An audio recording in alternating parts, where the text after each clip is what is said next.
Welcome everybody, I'm Shing-Tung. It's my pleasure to welcome you all to this ST Yau Science Forum. So this is it's a byproduct of the Yau Science Competition, which happened on Thursday and Friday. Maybe I think some of you were at the students who participated in the science competition. Welcome you all. And then we have a distinguished panel of judges. And then it is Professor Yau's a great idea to invite the judges and some of the distinguished scientists to speak on the frontier of science. So it's my pleasure to welcome you all. And then my first task is to introduce our guests and speakers. So first of all, let me leave the professor at the end. Then we can introduce. Okay. Okay. So I will find an ordering. So let's go from this way. Professor Henry Tai from Hong Kong University of Science and Technology. Professor Huang Wan from the Institute of Finance. Professor Donald Ruffini from Tsinghua University. Professor Ricci, Harvard University. Professor Nima Akani Ahmed from the Institute of Professor Remo Ruffini from ICRANet. Mr.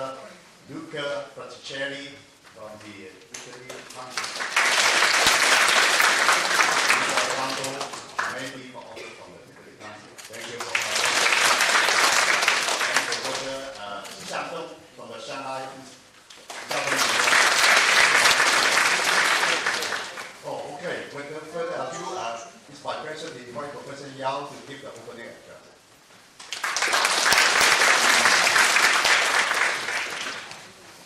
Well, just to say a few words. It's a great honor to have many distinguished scholars all over the world who come to this forum. Cancer is a continuation of our high school competition where we invite many distinguished scholars. And we take advantage of this occasion to present the forefront of science to general audience, mostly from some of them from high school and also from the academies and universities. Each year we focus on subfield. Last year we did more in biology and medical science and economics. This year we have the fortune to have a large group of physicists going from very tiny particle, starting from nuclear physics to astronomy, from very small to very huge. So we to the structure of the universe, and I think it's fascinating. And of course, on the foundation of all this, we need mathematics. So we have mathematics and statistics.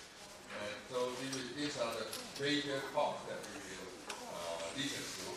And I think it's a fascinating forum that we like to run every year. And so I hope you will pay some attention to this, and I think it will broaden our mind about what we know about the universe and about the future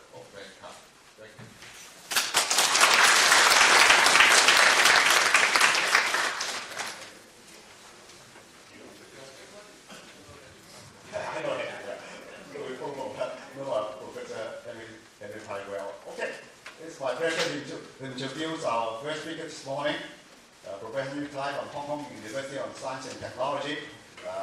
Since I first talk, to tell you about the universe, the origin of the universe. Let's welcome.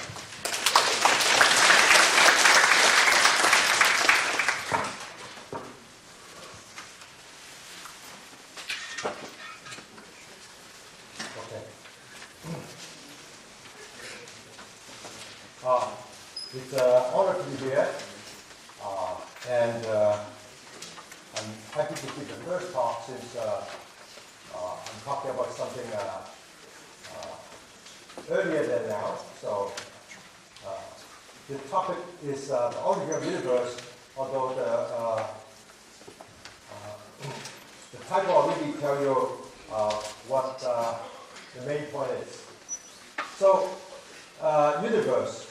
The best definition I can find in the universe actually is the Chinese definition of 宇宙. Essentially, it translates to all of space-time. Okay, so this means 4 directions and up and down, that's you, and then the past and future and present are shown. And that's a very appropriate definition of what we mean by the universe. Now, so as the title said, what I want to say is that everything in our universe, including space, came from nothing. Okay? So, and this, of course, is a modern discovery, and overcome all the other speculations of where the universe comes from. So I'm going to go over this step by step, at least give you some idea that this is a scientific statement, and we have a lot of evidence for that. So first, we know that from Newton's gravitational force law that the Earth moves around the Sun. Einstein asked, since there's nothing in between the Earth and the Sun except empty space, how does the Earth know about the gravitational pull of the Sun? So that's a very simple question. And he came up with the answer that, well, the answer is already in the question, is that there's space. And so from there, he sort of discovered or created the theory of general relativity, where space and time play an active role in what happens. Quite different from the Newton's force law. So here's a picture where you have a ball, marble, moving around a bowling ball sitting on a mattress. As we all know, that the marble moves towards or around the bowling ball because of the distortion of the mattress, not because there's something like a string pulling. And that's how the surface of the mattress represents the space and time in 4 dimensions.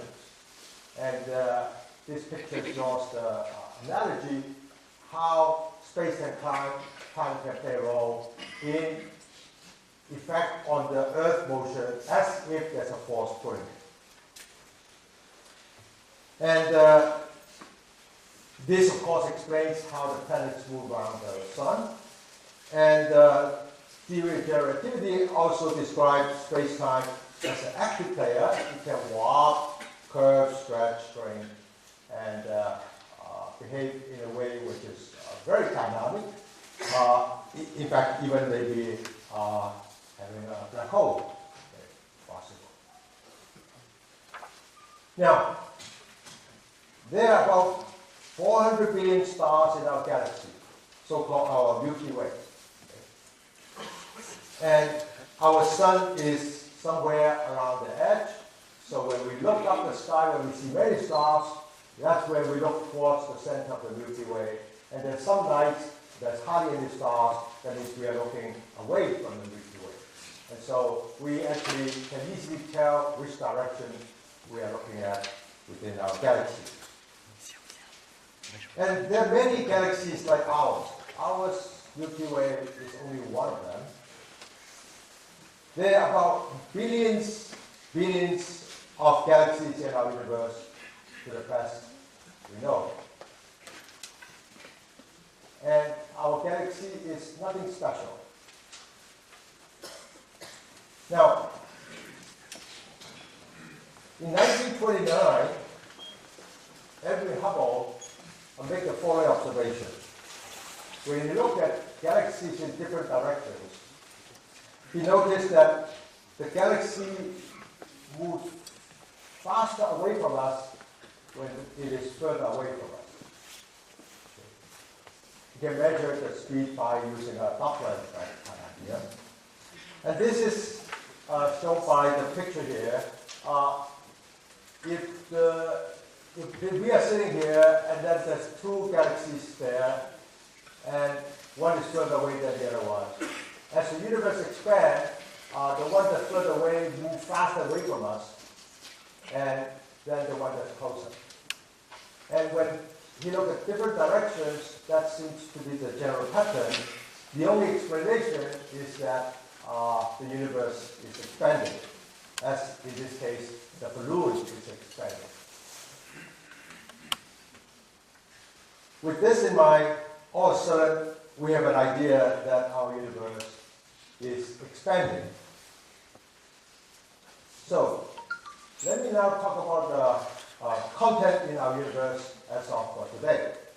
I think there are better talk later on this subject, so I just go over briefly the part that's relevant for my discussion about origin of the universe. So we notice a very amazing thing.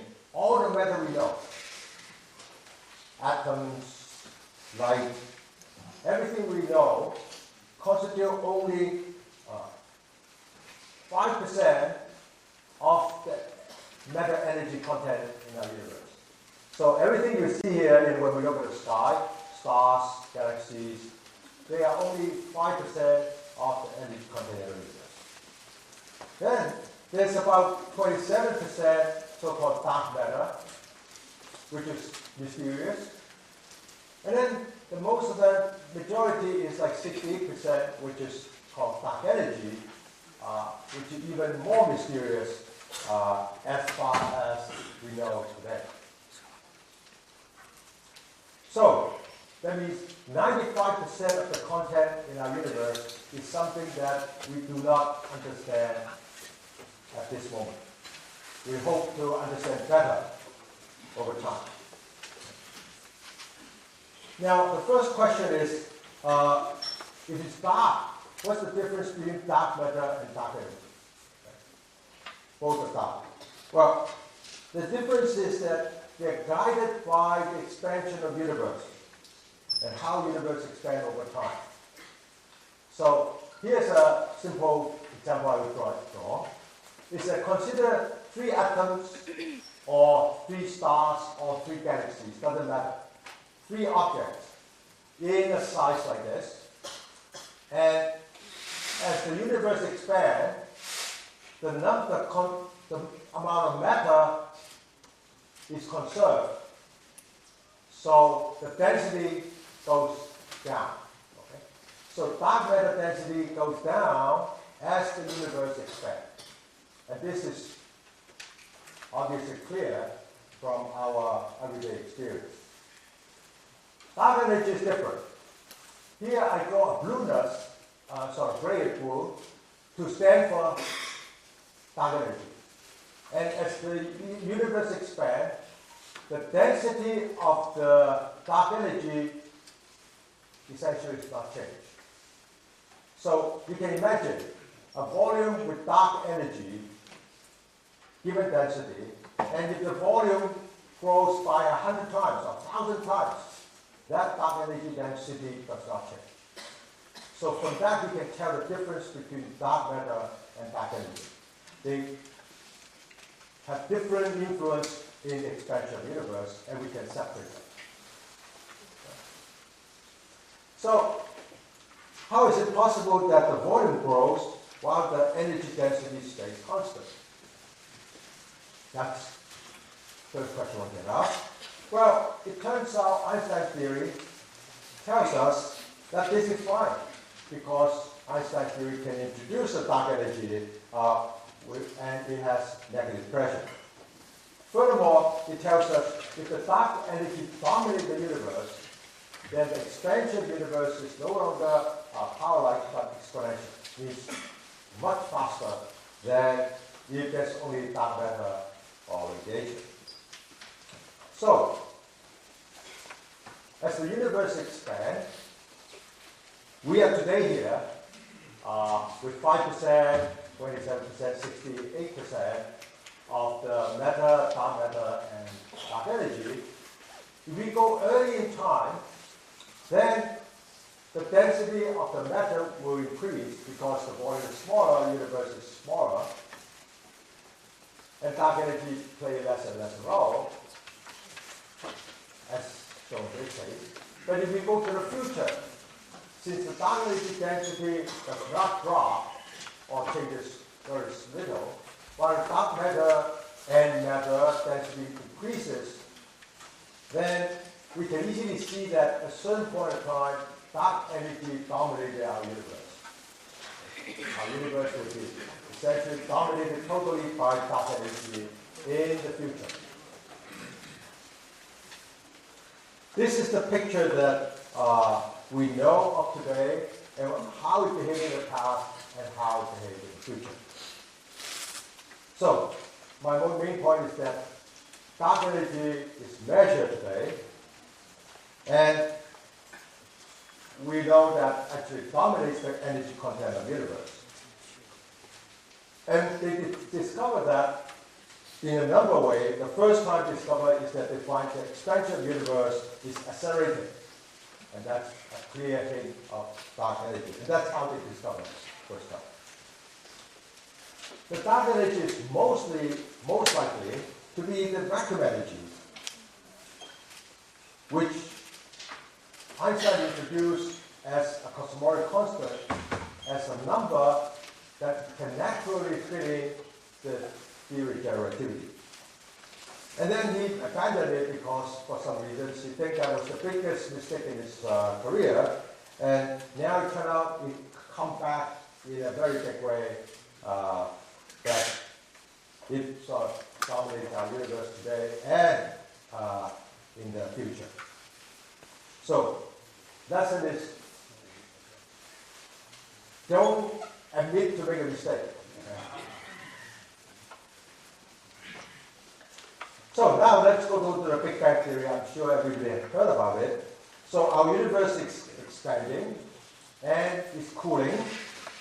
So we're going from some time, small expansion, and then cools off. And which way it cools off, we don't know. So this is more likely the way because of present dark energy. But certainly the universe has been cooling off, because it starts from a hot Big Bang.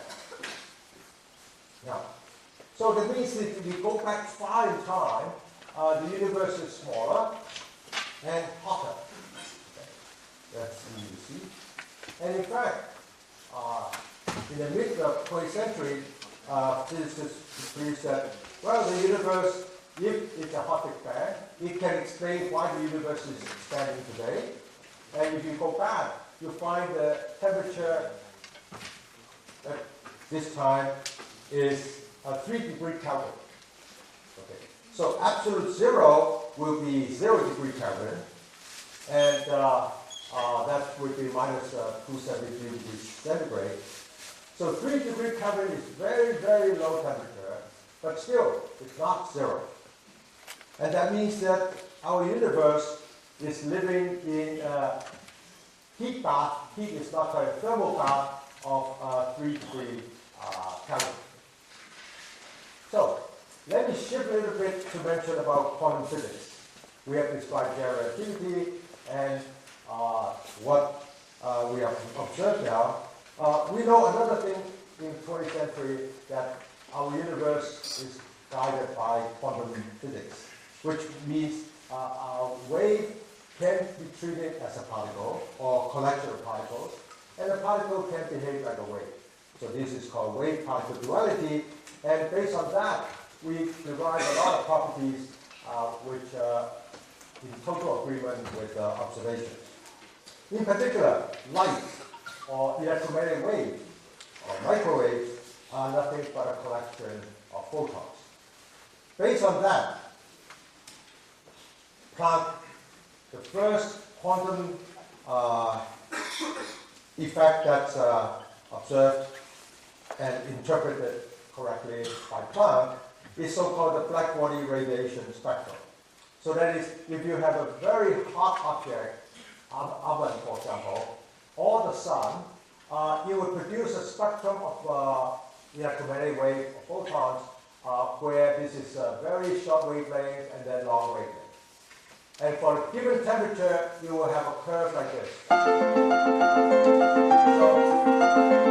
this is that the visible light you can see.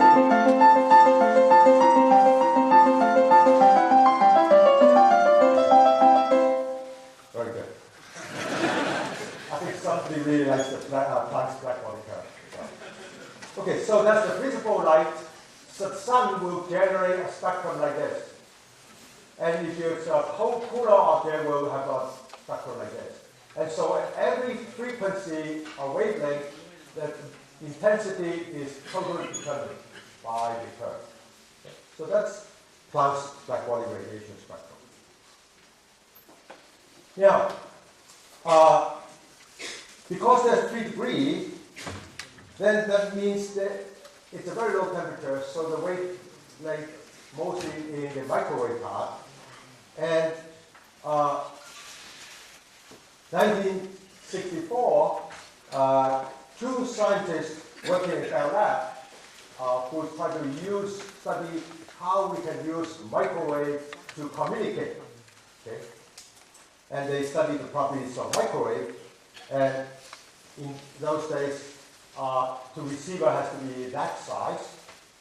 And this is the forefront of studying microwave, how now our cell phone uses. Okay? Every single cell phone. So they are studying at Galileo, ATT Galileo, this property, and they find that they always have some noise in trying to send and receive microwave. In doing so, they find that the noise, the little bit, is nothing but the thermal bath we live in, which is emitting black body radiation. So they measure 7.35 centimeter wavelength at that time, and they measure a value which can easily tell you the temperature is roughly 3 degrees black body. They didn't try to detect it. They don't even know black body radiation coming from the hot Big Bang will leave that signal behind. But they just detect it, and they could not find a way to eliminate it. Okay? And obviously by now, of course, you cannot eliminate it because it's everywhere. So they first discovered that, and this is the first evidence that the universe started from a hot Big Bang. At that time, there's other alternative theories. Later on, by now, we actually can measure the black body radiation at different wavelengths, following very clearly this curve, and get a temperature which is surprisingly accurate. Okay? So the green line is the prediction. Given this temperature, one number, you have the whole green line given. And the red courses are data taken by Kobe in the early 1990s. It's surprisingly, spectacularly in agreement. There's no question that we are in thermal bath of the temperature 2.7 to 6 degrees Kelvin. In fact, this is not what really the data give you. But the data give you error bars which is much smaller than this. So these are the error bars blowing up by a factor of 400. Because if I put the actual data with the error bars, they will all be inside the grid arm. So you cannot tell. So this is spectacular measurement that we can do. And to be able to measure temperature with this accuracy is really unimaginable on Earth. If you try to measure temperature of this room, you can only best get to 0.1 degree. And this is technology is really amazes even the cosmologists that things can be done that precisely. And from this, one can deduce the age of our universe, which is 13.8 billion years. So the hot Big Bang theory is now very clear. We start from a very hot bang and then cool off, and then things formed, atoms, stars, galaxies get formed. The question now is that when we go back in time with a hot Big Bang, we want to know where does hot Big Bang came from? It's the biggest explosion ever, and we always want to know what causes the explosion, why the explosion happened. And of course, we probed the earlier time by colliding particles or by other means. But we want to know where the hot Big Bang starts. And the best way we know is that the hot Big Bang starts from so-called inflationary universe. That is, it starts from a single point of size of 10 to the minus 40 meters. Tiny, tiny, tiny, with energy very, very, very small. But that point is filled with a very large dark energy density. Much larger today's energy density, much, much larger. But the point is tiny. Because this dark energy, it expands exponentially. And that's called the inflationary phase. And the dark energy stays more or less constant. Okay. And at the end, still very early, the inflation ended. And then all the dark energy now is converted to ordinary matter. Very hot bath. Okay? And this is the beginning of the hot Big Bang. So the Big Bang started with the inflationary universe with a tiny point, grow exponentially with a very large dark energy. And remember, dark energy density doesn't drop, even you expand by orders of magnitude in terms of size. And then that's converted. And that's the inflationary universe. And of course, it sounds very surprising, but the important thing is we are scientists. You can have any theory you want, and the thing is that you have to look for evidence to show it's right. Okay? And it turns out there's a very good data by now which supports this scenario. And in this scenario, in a sense, that everything comes from nothing. Okay? Except one point. Okay? So people call it maybe the ultimate free lunch, or in Chinese we call everything comes from nothing. Now the important thing here is nothing means that besides that single point, there's not even space. Space is created by the inflationary universe expansion. Okay? So, in that sense, we say nothing. Okay? As clearly, nothing is not vacuum. Vacuum has space.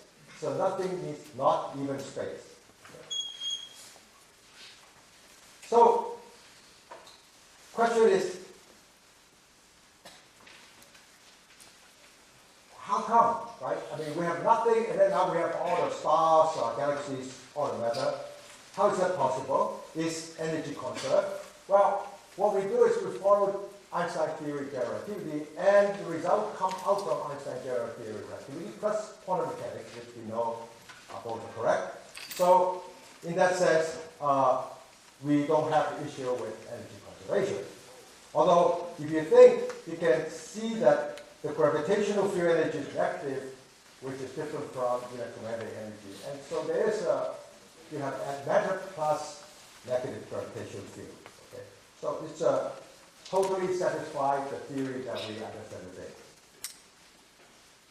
Now, this picture is essentially completed by 1983, but question how to test it.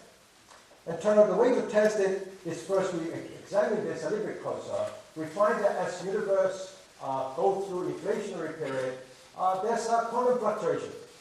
And that quantum fluctuation causes fluctuation in the density eventually and in the temperature.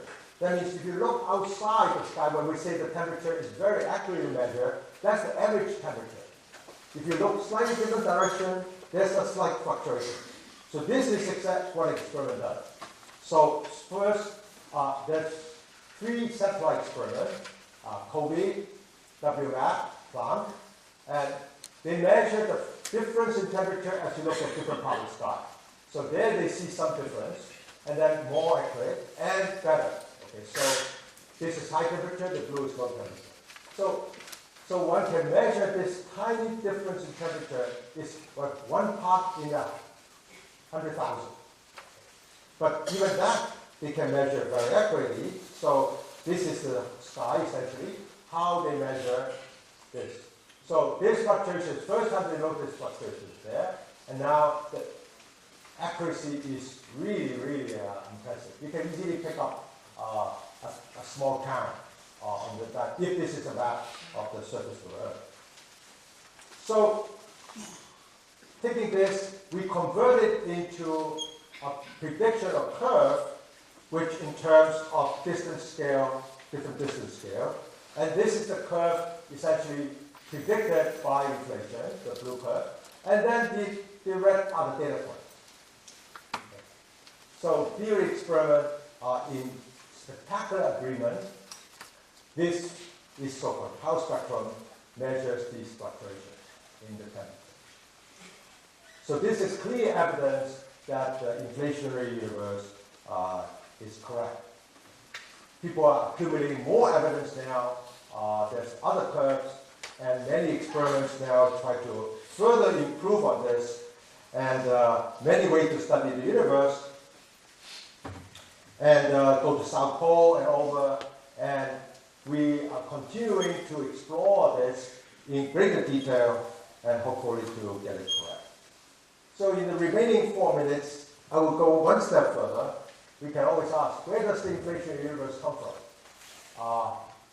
Also, the fact that one point, where that point comes from, I just make a comment, that turn out in quantum mechanics, it's totally reasonable to assume that that point that started the inflation universe is nothing but a quantum fluctuation from nothing.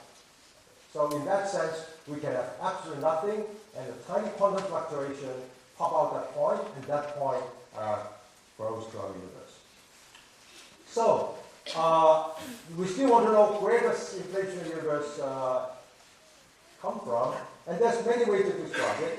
In particular, in string theory, we would like to use a way to describe it. And the picture is the ticket brain world, for example, that we live in a 3-dimensional brain. A man brain is 2-dimensional, but we live in 3 brain. In a sense, we have 3 dimensions. And that brain spans the whole universe, almost. But in the 10th dimension, that brain is nothing but a subspace of it. And if you look at a compactified 6-dimension Calabi-Yau manifold, that's nothing but a point. Okay? So from this point of view, we can see that our universe actually have a smaller part, which is our brain, and we live in that brain, which live in a 6-dimensional manifold, which is compactified, typically like a Calabi-Yau manifold. Now, in this picture, we can easily have different brains, as in like different universe. Okay? So we can live in the stack here and then some other ones.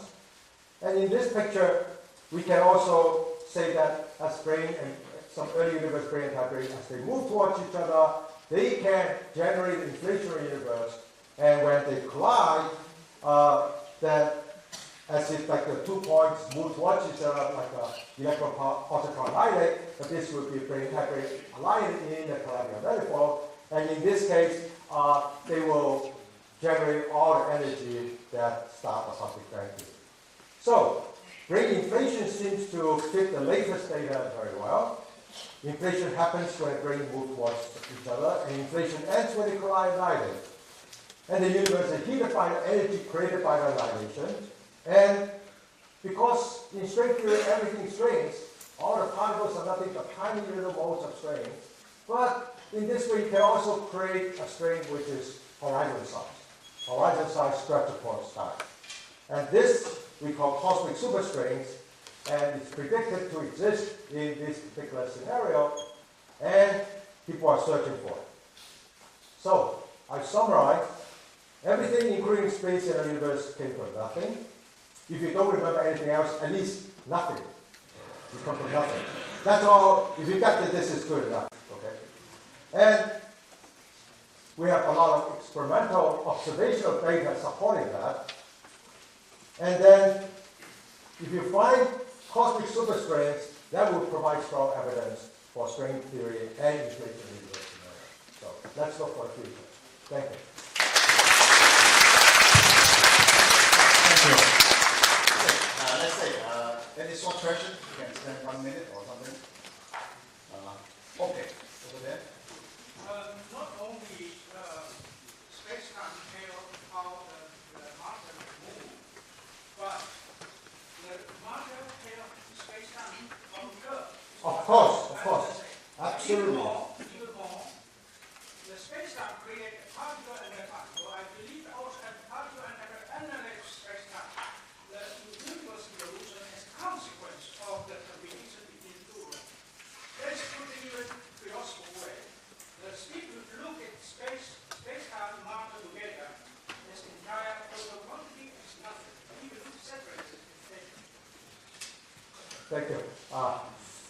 Certainly, in the Einstein theory, space-time, curve, and matter are interconnected, for sure. And they are certainly impact on each other. And with quantum mechanics, so annihilation and creation happen all the time.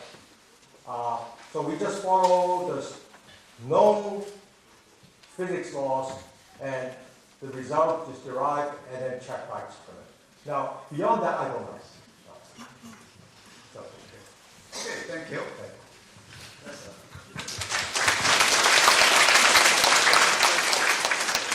okay, now it's my pleasure to introduce our next speaker, Professor Ruffini from Tsinghua University.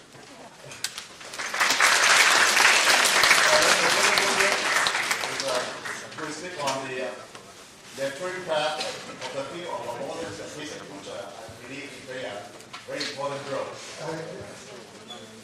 Okay, let's welcome.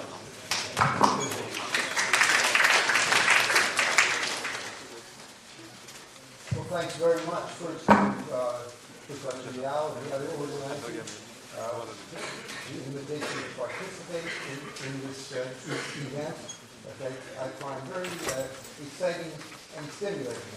One of the nice things about it, there's several nice things about it, but one of the ones that I think is most striking is how it evolved from initially sort of contest mathematics to one in science. And I made this comment to a few people that one of the great things about it is the emphasis on precise thinking, precision thinking, whether it's in mathematics, which is a very formal way of doing precise thinking, to just thinking in scientific, in general, about precision.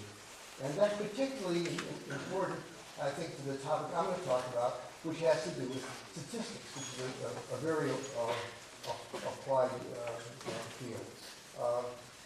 Statistics is a funny name, which I'll talk about a little bit. The funny name of a field, sometimes it goes by data science or some other name like that. Its history actually is kind of interesting, partially because it's so recent. We just heard about a very old time, billions and billions of years ago, and the history of statistics is much more recent. In fact, it's maybe about 100, 150 years old, which is not very long relative to what we just heard about. So it's extremely recent. In some sense, you might ask, well, why am I sort of talking about statistics being sandwiched between two talks that talked about the universe, the cosmos, the beginning of the universe? So that seems a bit strange. You can say, well, I'm a sandwich, so I'm the bologna in the sandwich. I hope not. I think there's something more interesting than that. Also, you might ask, what do I have in common with the previous speakers? Well, one thing that's interesting, and I discovered more about this last night in our dinner conversation, is we all had an initial connection to physics as a way of getting into precise thinking in mathematics and science in general. And in fact, I guess we to some extent, we shared a common mentor at Princeton, a guy named John Wheeler, who was my first physics professor at Princeton. And so in some sense, that is a common theme. I think physics is a great way to get into science and into sort of the mathematics of science, but being precise about science is I think, in some ways far more important than being precise about mathematics. Because science is far more general in that sense than mathematics. And so the title of my presentation here is The Maturing Path to the Field of Modern Statistics.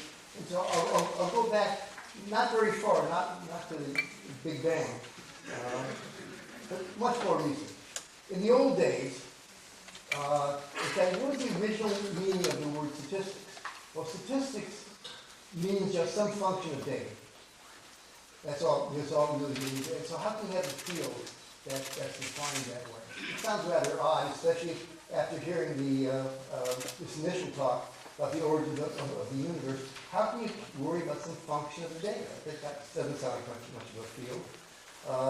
And it could be like the mean, the average of a bunch of observations, or it could be the ordinary least squares estimate of something. Just some function of the data to calculate. That's all the original meaning meant. Principal components or something. And in fact, my own PhD advisor at Harvard, when I was in statistics there, William Cochrane, told me that I should look at the emblem of the Royal Statistical Society. The Royal Statistical Society was I think it was the first statistical society. It goes back to 19th century, maybe middle of the 19th century. And what it had for its symbol, and it still has its symbol, was a sheaf of wheat. Wheat standing on its end with a ribbon holding it upright. Okay? And Cochrane pointed out to me, my advisor, Bill Cochrane, pointed out to me that originally, when the Royal Statistical Society was originally founded, this ribbon around the sheaf of wheat had a Latin phrase on it. He took out a current issue of the Royal Statistical Society, still with the same sheet of wheat with a ribbon around it and no Latin. So it turns out that the Royal Statistical Society decided to take off the Latin and think about 1880 or something, or maybe 1920, but a long time ago. And what did the ribbon say? Let others thrash it out. Meaning all statisticians did, all the Royal Statistical Society did, is collect data. We didn't try to figure out what it meant. Who cares what it meant? We're like glorified accountants. So that's not very, that doesn't sound very royal to me. So that's why they got rid of the Latin, but they kept it simple. Symbol. So that's where this idea of the maturing field of what's called statistics has changed from the old days. We didn't just thrash it out now there's so many theories of what to do with statistics and how it applies to many different disciplines. And in fact, that's where the meat of the field of statistics and data science are saying. I mean, one of the problems with data science, it may be better than the phrase statistics to describe the field, but in general, any field that needs science in its name is not, by definition. Because we have physics science, chemistry science, biology science? No, we don't have to add science after it because they are. We're trying to understand what the world, what astronomy, what the world's like, where we came from. That's automatically science. Is computer science a science in that sense? No. Is statistical science, data science? No. It's about algorithms and figuring things out and having efficient methods for doing things. But it's not just trying to discover what the world is. It's not trying to discover biology or physics or chemistry. So I kind of don't resonate to that phrase, data science, although I do resonate to it being better than statistics. Because statistics means what I say here.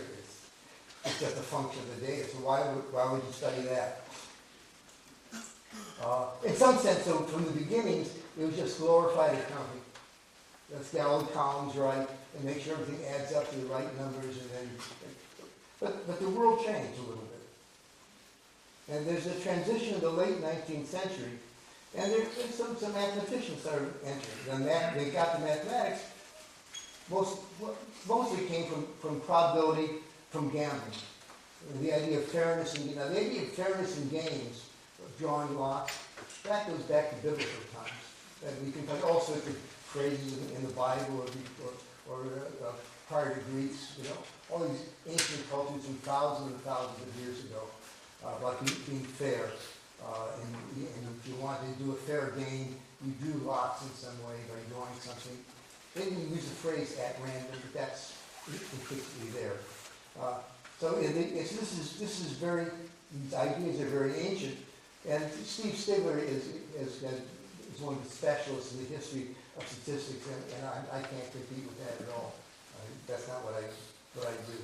But obviously it also came from astronomy, physics, quantum mechanics. All these ideas were around years before, and quantum mechanics was around years before people did statistics, but astronomy certainly was, and measurements of the circumference of the Earth. I mean, the Egyptians did that, I think, 4,000 years ago. We looked at the shadows of pyramids, things like that. So there was a lot of stuff being done there. But what was new about statistics in the latter part of the 19th century is they started worrying about how you draw formal inferences, how you draw conclusions from data that could be formalized in some sense. And the original ways of formalizing were very basic. Everything was a probability distribution, really related to the ideas of gambling.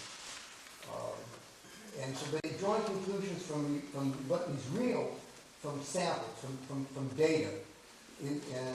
But it was still focused on description in the late 19th century, describing what's going on.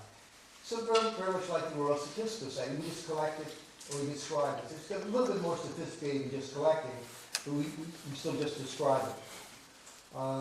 But then at the end of the 19th century, beginning of the 20th century, statistics started to worry about formal inference. How do you draw real inferences? And how sure are you of the conclusions that you're drawing? And one of the interesting things is that the idea came up, and I think people started to realize that no conclusions that we can draw from data are exactly right. There's always some uncertainty. There's always some probability. And one thing about it is I just started reading a little bit about this, but some of these ideas of uncertainty in randomized experiments and surveys really evolved about the same time as ideas in quantum mechanics, as far as I can figure out. And so it's sort of like the evolution of the human brain was working in parallel in different fields. So there are statisticians like Ronald Fisher in England, and Jerzy Neyman in Poland, actually brought probability theory into the inference from data. They realized you could never be sure of inferences. There are always uncertainty attached to it. But one thing that's also important to realize is that most of this work was done pre-computers. There was no ability to compute anything, and so there are a lot of ideas that evolved since that time that rely on computers to do the thinking, a lot of thinking, a lot of the computation for you. So in the dramatically limited procedures that were being considered. The statistics even then was about procedures. What are the operating characteristics of procedures? If we do this over and over again, what will we learn about reality? 20th century, well, I think one of the things that probably the guy who changed statistics as a field most was the Englishman, Sir Ronald Fisher. He wrote a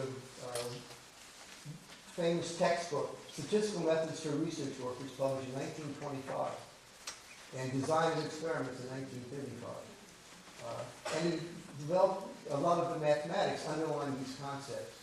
And although they derived distributions before, and probability distributions before, I think Fisher was the first guy, at least to me, when I read these things, first guy to take the object of inference formally, try to make a mathematical description of the uncertainty in inference. And in fact, his whole theory that's based on this theory of inference was called fiducial inference, fiducial probability. And it really never fully got off the ground. People tried to make it get off the ground or completely, but it really never did. In fact, the dominant view of the field of mathematical statistics now is due with Jerzy Neyman, who in Poland, who started writing about statistics in the early 20th century. 1923, for example, was one of his early works. And Neyman talked about evaluating procedures in long-run practice. The idea of gambling. If I do this over and over again, how often would I be right if I had a sample and made an assertion on what the population looked like in the sample? So the simplest example of that is I have a sample, I have a population of 1,000 people, and I took a sample of 10 of them at random. And I want to learn something about the population, like the average height of people in the population of 1,000 people. And if I took samples of size 10 over and over again, and do an inference from those 10, how often would the inference be right in long-run practice? Obviously related to the idea of gambling.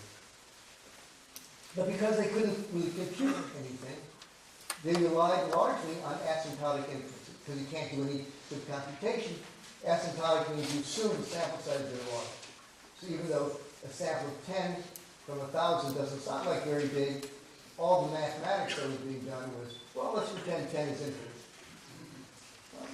And it's amazing how well it works in many cases. So, for example, the average of 10 things in many circumstances looks normal. Looks like a Gaussian distribution. In fact, I remember when I first got into computing around 1962 or 63, the way IBM generated random numbers. How did you generate random normal numbers?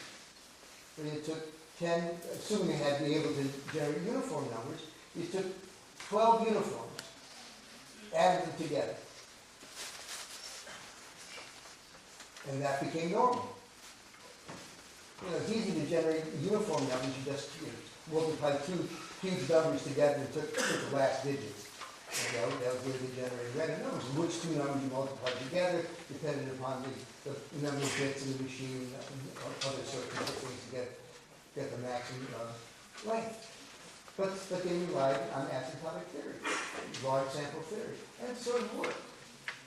Well, it sort of works, but now in the era of some big data with lots of variables and lots of units and lots of kinds of measurements, it doesn't work very well. We talk about big dimensions, 4 or 5. Well, we now deal with data sets that are hundreds of dimensions, in fact, thousands of dimensions. Genomic data isn't 10, 50, it's thousands of dimensions. I mean, 11 may sound big, but a million dimensions is even bigger. And so what kind of theories are there? So basically, the theory that was developed in statistics in the early 20th century, the mathematical theory, this asymptotic inference based on normality, was useful because it often worked, but it's often just tedious. If you look at textbooks from statistics of the area, I find it incredibly dull and boring and not very interesting at all. But that's what they could do. They didn't have computers to do things that are more interesting. But there's no modern computing back then.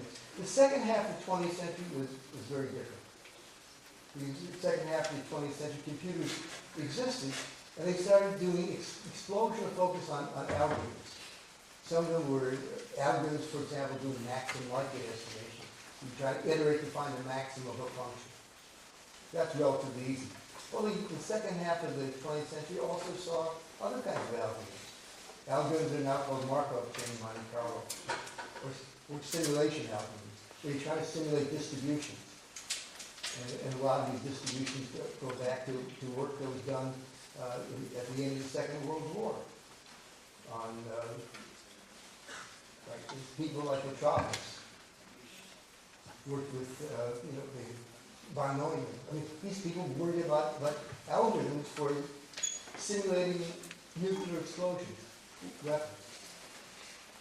And computers evolved about the same time. So there's an explosion of focus on algorithms and methods for doing things, the iteration, the idea of evaluating procedures through simulations, doing Monte Carlo evaluations, things that could never be done before. And the idea of simulating results rather than see what would happen if you could simulate results. So the world of this field of statistics sort of changed dramatically, even the second half of the 20th century. From counting, glorified accounting, to think worry about algorithms and methods of computing. And these exploration of ideas was loosely related to passing. I mean, when I was a graduate student at Harvard, one of the nice things about being in Cambridge, Mass, where Harvard is you could cross-register, take courses at MIT, for example. And at the time when I was a graduate student, guys like Marvin Minsky, who's at MIT, used the phrase artificial intelligence. Guys like Noam Chomsky, who's still alive, 90-something, I think, and transformational grammars, and how people interpret words, and why are so many languages, in some formal sense, different, in some other formal sense, are very common. And so that, like in German, all the verbs end up at the end, but we can still understand.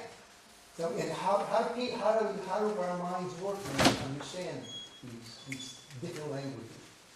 And he pointed out the idea that we're always anticipating, when you hear a sentence, what the end is going to be. Because Chomsky had these wonderful examples of sentences that when you say them, they make no sense at first. And here's the example I remember. I don't know whether this will work in this audience or not, but I'll try it. One of the ones that I remembered most dramatically was, I was going to take the plane to Boston, but I took the hammer instead. Does that make any sense?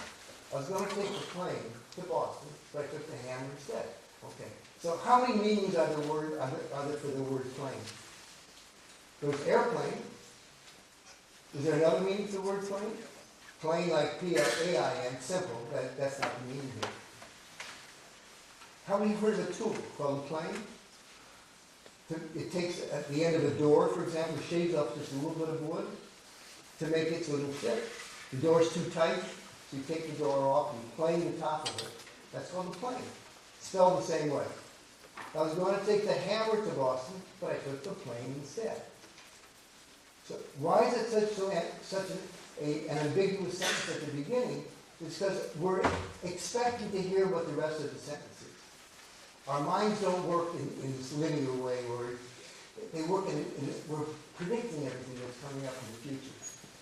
And I found that fascinating, partially because I had an interest in psychology at the time, and I was fascinated by how some very smart psychologists don't think about things the same way. They think about other issues. Doesn't mean they're stupid, but they have very interesting ideas that I found very stimulating. At the time of this bridge between fields called statistics, this dull field called statistics, and fields like artificial intelligence, a thing called machine learning. It's another phrase I dislike, because machines don't learn.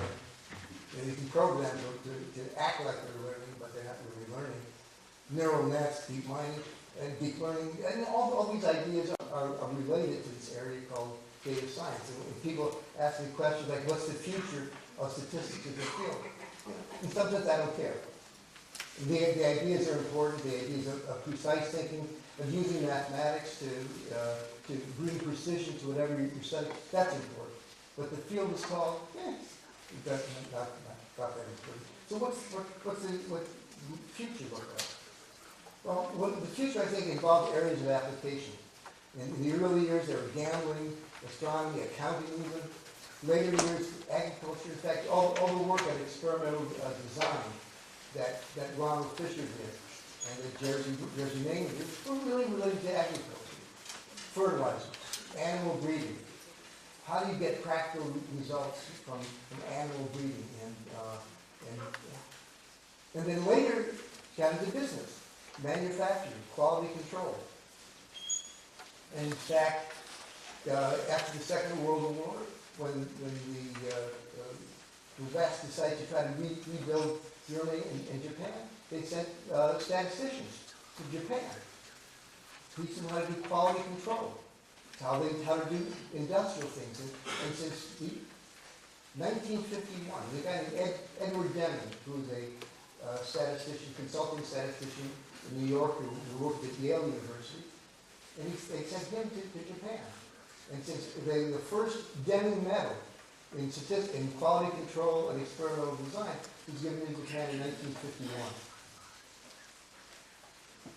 And in fact,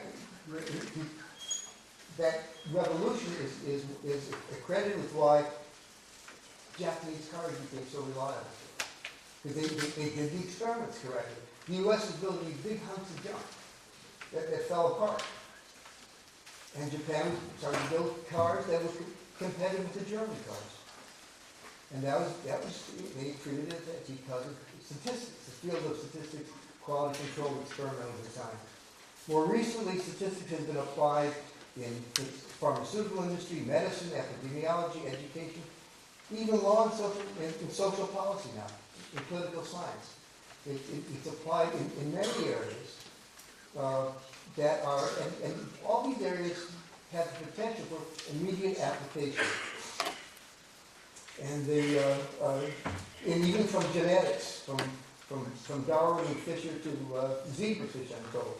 In fact, there's this quote from John Tukey. John Tukey was a mathematician at Princeton who became a statistician and became a mathematical statistician, who used to have competitions with John von Neumann and who could do 15-digit multiplication in their heads faster, things like that.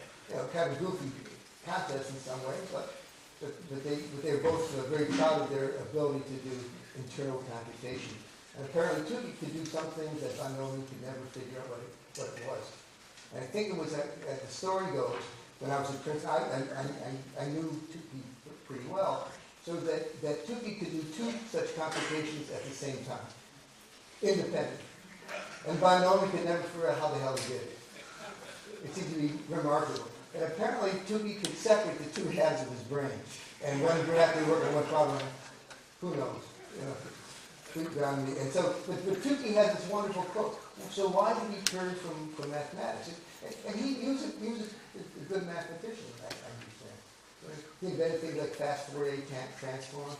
I think he's attributed with inventing the phrase bit and inventing the phrase byte. So he's a quite creative guy. But he had this expression. He became a statistician because you get to play in everybody's backyard. So you get to apply mathematical ideas to any field, because that's what statistics did. So I wish we had a better name for the field now. The future of statistics, well, I think one future that's been sort of neglected in the past by many, including me, are graphical displays that use computers, that use computational power to elicit intuition not available in these two-dimensional ancient pictures that we put in books. And in fact, some ideas use time and color to reveal three-dimensional images or even four-dimensional images. Well, how about some other ideas? Why don't we try to do it all on pages? So I've done some stuff with laptops. With laptops, you project stuff and you go, this won't work, but you go up and down, and you show lots of things evolving in time. You get images for data analysis that you can't do on pages. Certainly you couldn't do it in the 19th century. Well, if you can use pages and time, why not sound to represent images? To help our intuition what's really going on. Has this ever been done with these 11-dimensional states? They try to create an image of what that would look like. Our ears are far more multidimensional than our eyes. Our eyes are really limited to 2 to 3 dimensions, maybe 4 if you put a little time movement in it. But perhaps using music to reveal recondite multidimensional messages in data. Because our ears can tell the difference between harmonic music. We can hear all sorts of stuff that our brains react to, not in fine detail, but coarsely they can do it. And so there's, I'm going to end with a quote that I really like from Pablo Picasso, the Spanish artist. He said he had this quotation on computers, and I think it's sort of relevant to these Yau contests in sciences. He said, "Computers are worthless. They only give answers." So what did he really mean by that? Computation of something is mechanical. What counts is asking the right question, thinking hard about the right question, formulating the right question. If you just want to do computing, they're worthless. Put in the answers, you get it. You put in the question, you get an answer. That's not stimulating. But thinking is stimulating. I hope that's where the field of statistics goes in the future. Thanks very much, and thanks again to Yau.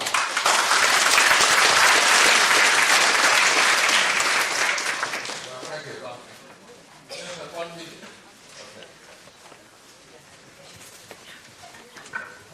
Professor Yuding, I have a question. You talked about some different ways of explaining dimensions, right? But what if you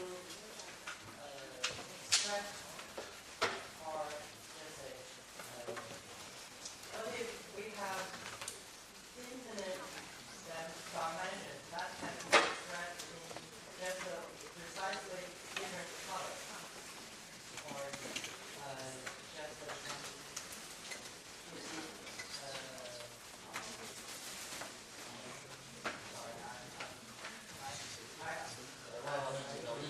That's okay. I can still respond. I think that the use of colors has been explored, even in 2-dimensional pages.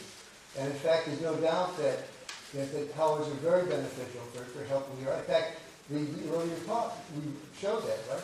You know, here's the data axis, and here's a color in red, which is not the same color as the axis. So I don't think there's any doubt that the color is one of the kind of things that you can vary that help reveal different things visually. But this issue of sound, I don't think has been explored at all. And maybe it has been explored a little bit, but I've never seen anything formal on it. And I think that's probably there's a big future there in doing things that haven't been done before. Okay, thank you very much. So our next speaker will be Remo. He's very distinguished relativist astronomer, and his friend from the Italian Copernican was and we are very honored that our friend from the Italian Copernican. So his title would be from the earliest version of the cosmos to the detection of black holes in our universe.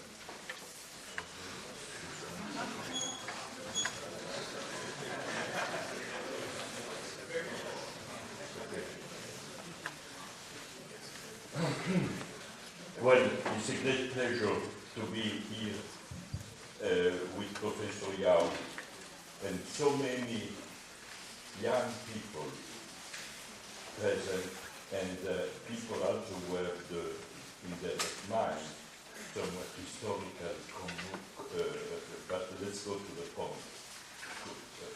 Commonalities. And everybody knows that one of the most successful moments in the relation between East and West has been occurring in China when Matteo Ricci came from Italy, Remo, and with his student Guangqi made a prediction which attracted the attention of the emperor and everybody about an eclipse. And this opened the gate of the scientific communication between East and West. There has been another magic moment in which this year, 2018, in Rome, we had the celebration of the Marcel Grossman Award to Professor Yau. Here we are with Roy Kerr, the mathematician who invented the solution of the Einstein equation for the black holes. And the reason we were very interested to discuss and to present and highlight the importance of the work of Professor Yau is that still we do not understand completely the physics of black holes. A third moment comes in here from the beginning of this year, the 1st of July. We took a challenge. We took a challenge to reproduce a prediction in astronomy and astrophysics, which could be following the path of Matteo Ricci and Remo. Not look at an eclipse of the moon, but looks at something even more dramatic, the birth of a black hole in the universe, and predict something specific to show that we really understand this process, and the prediction of a supernova. This happened in the month of, just after the Grossman meeting. A gamma ray burst exploded.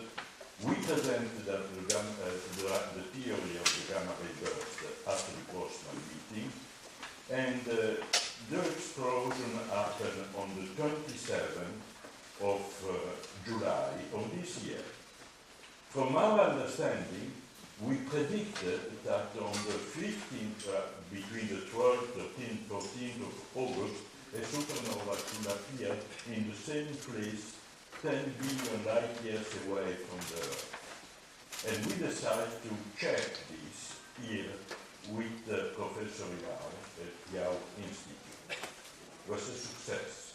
Therefore, we came back now in a group of us, including Professor Weda and all this team from ICRANet, to see where we are moving toward.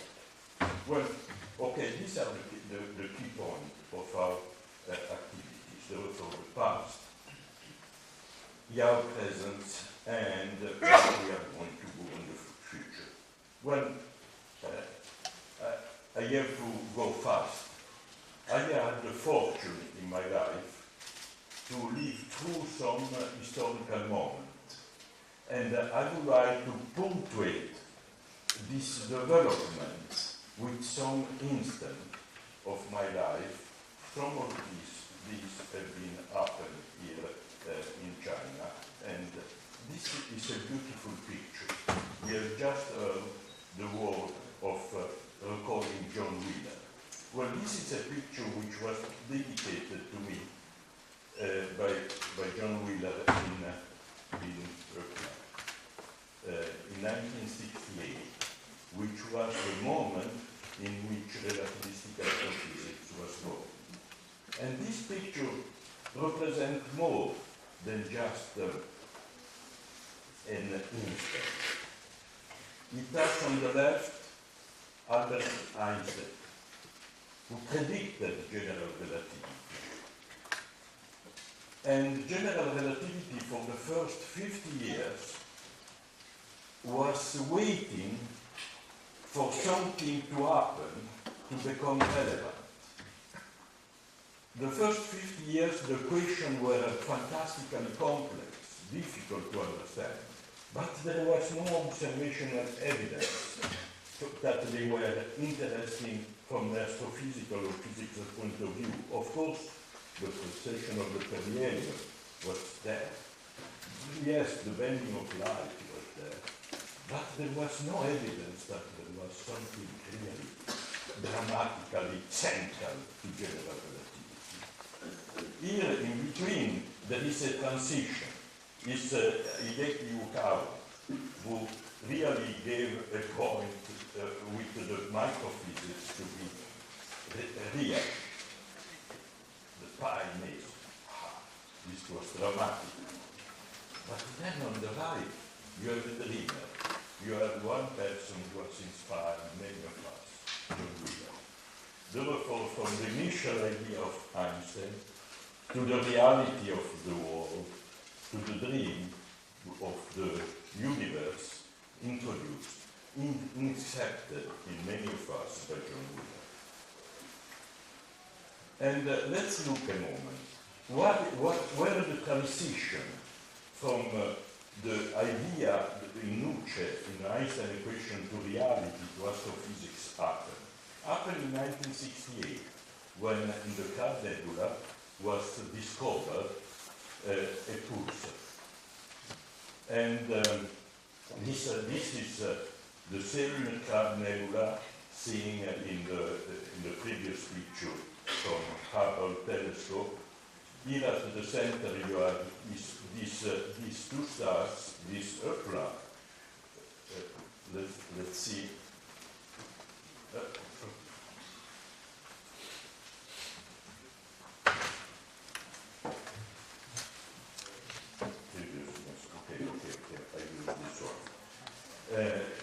You have this double star, and on the right you have a picture of this double star, 1 millisecond apart. And what you see is that one of the stars is stable and does not change. The other one turns on and off every 33 seconds.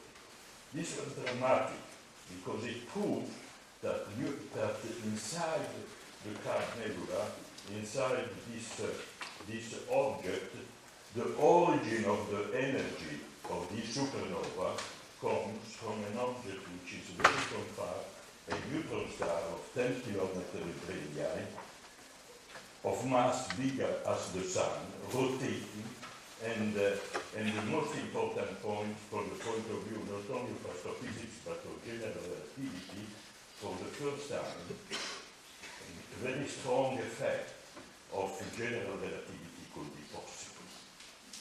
1968 was the time I arrived in Princeton, and I had the great chance of joining the group of John Wheeler. Here, I am here at the center, and John is on the right. On the left is one of the great Italian mathematicians in the region. And these were the day in which Wheeler said, gave a message. Please don't work on neutron stars. I know they are very exciting. Don't lose time on this. Just go ahead. Let's speak about something even more extreme than a neutron star, of course. And this was the time in which we introduced the concept of black holes. We give the mass formula with Dimitrios Christodoulou, I was mentioning to you yesterday, relating the mass, the reducible mass, the Coulomb energy and rotational energy. This equation was obtained, was a collaboration between Christodoulou, myself, Stephen Hawking, and everything happened in a few days apart. March 1st was our paper. March 11 was the definition of the surface area, and this equation was really very, we understand practically everything of this equation today, but we don't understand yet completely the role of the reducible mass. And it's on this topic that we well, this is a very nice picture of recent, of 2017, in which I am there with Royker, the man who had the idea of the Kerr solution. This is the wife of Roy, and of course, you know, all of you know Steven. But it has been through the work of in 1970 that this mass formula was obtained. And the concept of the reducible mass, I cannot give you a lecture, but we on this at this moment, but just to mention that we are hoping that the work of Shing and Yau in 3 years' time, when will be the 50th anniversary of this mass formula, it will be guiding us to the understanding of the reducible mass. Okay, let's go back a moment quickly. Late. What was another moment very, very important?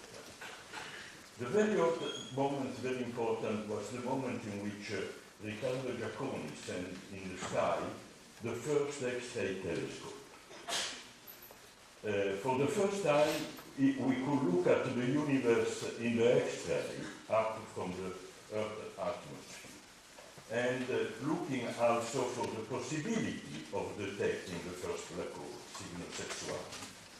This was again very crucial moment in which we understood how a black hole can be observed, which was one of the big topics proposed by John Wheeler. He said to find a black hole on the black sky is practically impossible.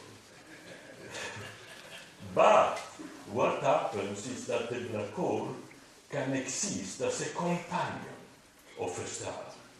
And then, if there is a black hole as a companion of the star, matter can accrete and becoming emitting X-ray. And the X-ray were the one detected by Riccardo Giacconi with the satellite. This was a fantastic adventure which we had at this moment.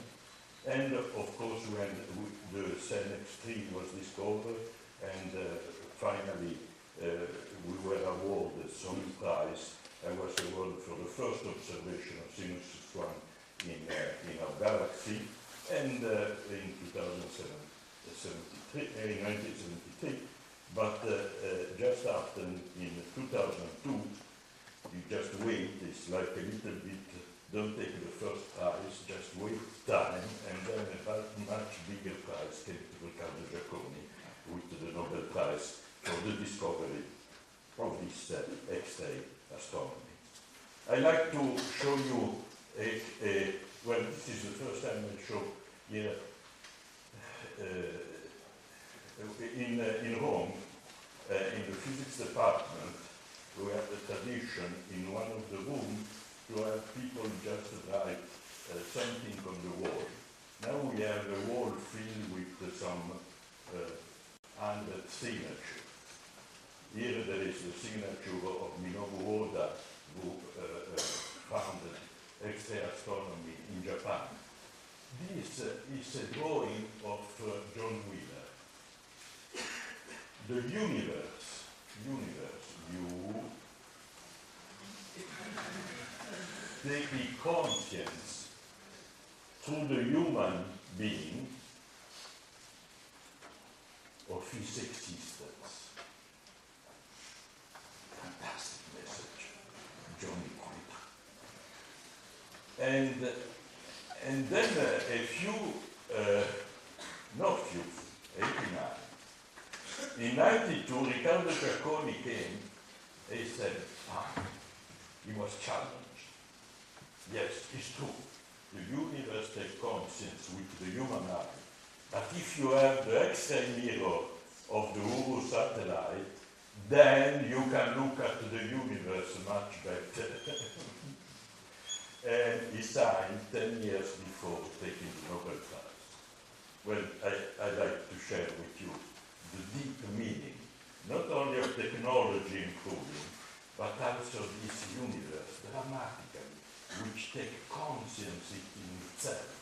I was mentioning to you that we're fighting We are fighting to understand nature. We are fighting to understand nature. But nature fights to be discovered by the human being. And there are these two fights which are essential. Okay, let's go to reality again. Okay, one of the most important authors there came with the discovery of the gamma ray burst. Now I would like to go a little faster on this because I want to show you the latest news. The gamma ray bursts were discovered by absolute accident, by the worry of the nuclear bomb explosion on the planet Earth and so forth. And the military were very concerned about the possibility, which was advanced by a crazy astrophysicist, to explode on the moon bombs and so forth. Anyway, Villa satellites were put into orbit, and they discovered that once a day, something somewhere happens which looks like from here, like a nuclear bomb explosion. Once a day.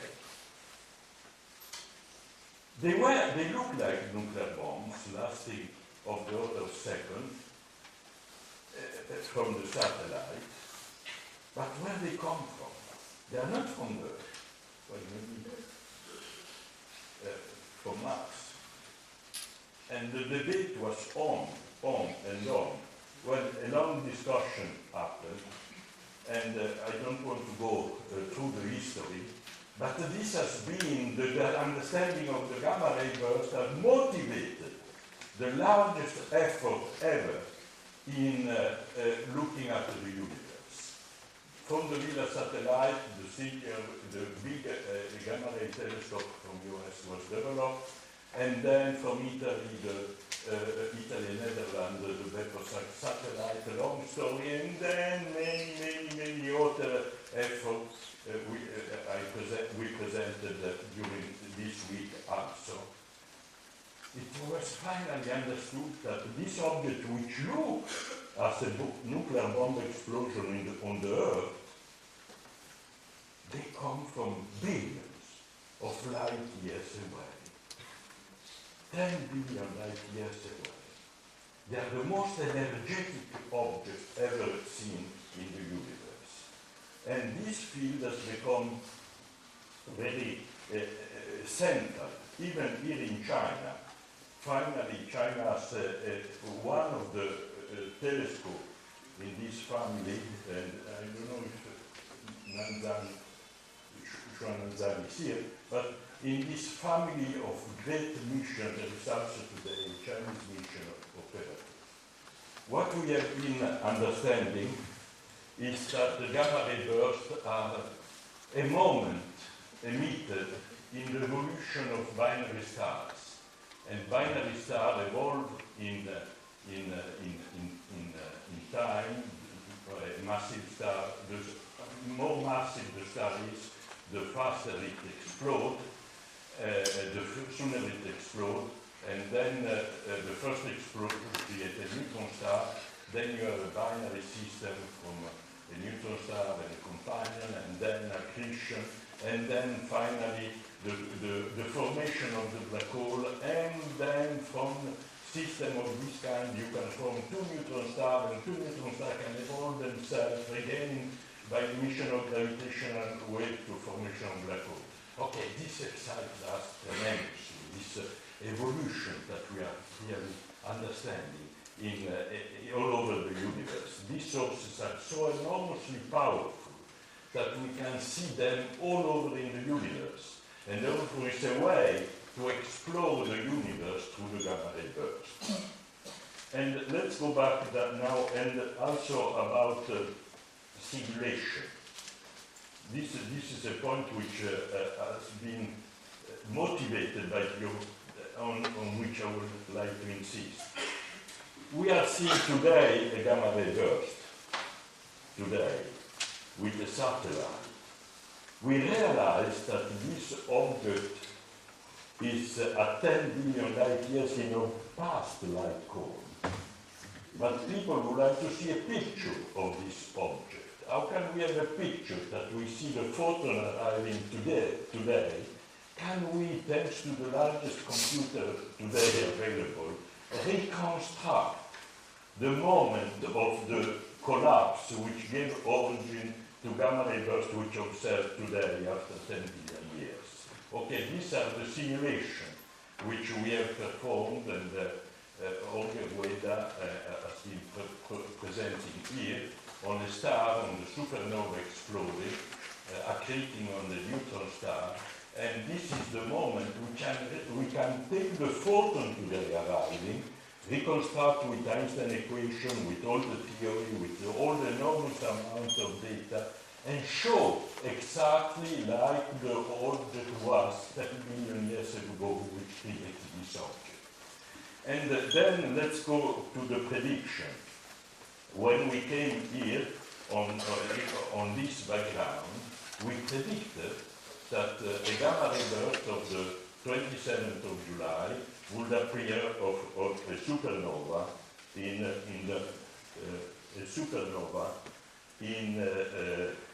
we predicted the 12th or the 13th, between the 12th and the 15th of August, and we decided to come in the best tradition of Remo and Guangqi to Beijing to see if really the supernova would appear. And we were in Yau Institute, and here is a picture with Guangqi, myself, and Yau, the 15th of August, in which indeed the supernova appeared. And the discovery was with the largest telescope in the world, VLT, created by Riccardo Giacconi in Chile. This week we were able to present all the theoretical understanding of this. And this is really, in my opinion, one of the greatest achievements, to be able to follow up an observation, go back in simulating how it was 10 billion light years away, and from this understand the parameter of the neutron star of the black hole and of synchrotron radiation which is emitted.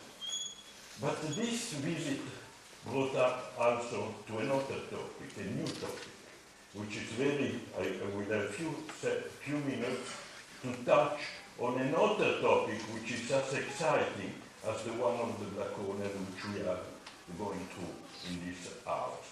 And it comes to your topic of the dark matter.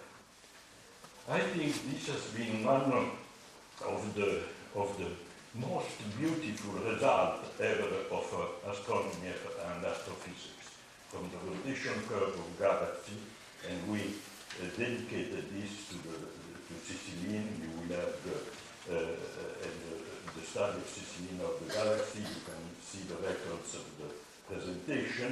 But there is today evidence, what we have just learned in the first presentation, that the majority from this diagram, that there are not only stars, and this has been already presented so beautifully in the first lecture, from the visible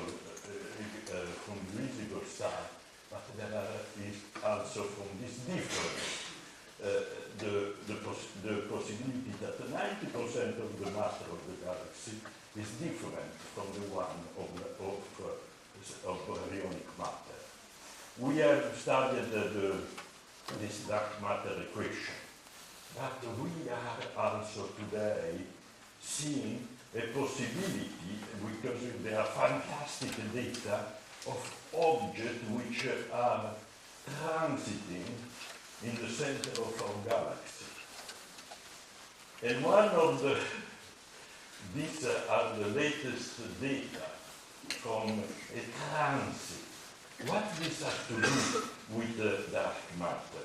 Well, this is the proposal that we have done during this last visit. There is the center of the galaxy.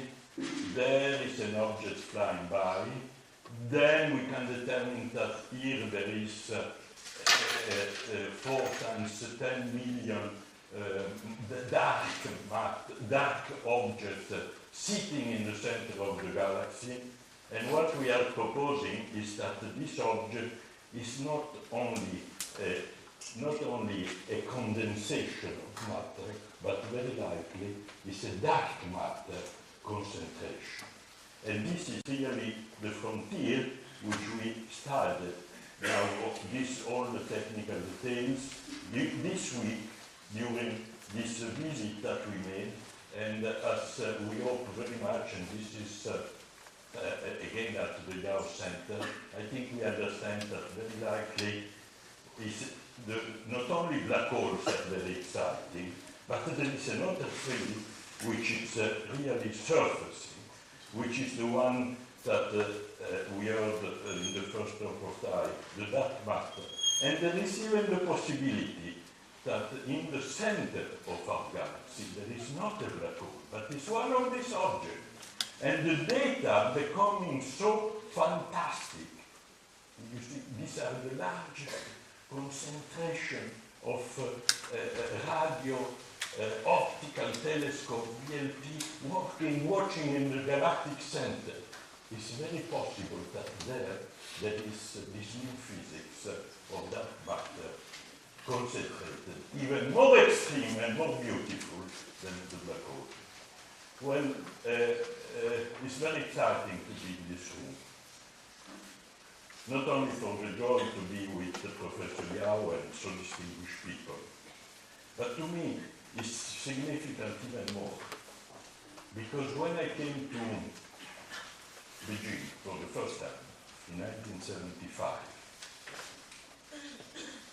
I was the first astrophysicist that came from the West to be invited by the Chinese Academy to visit China.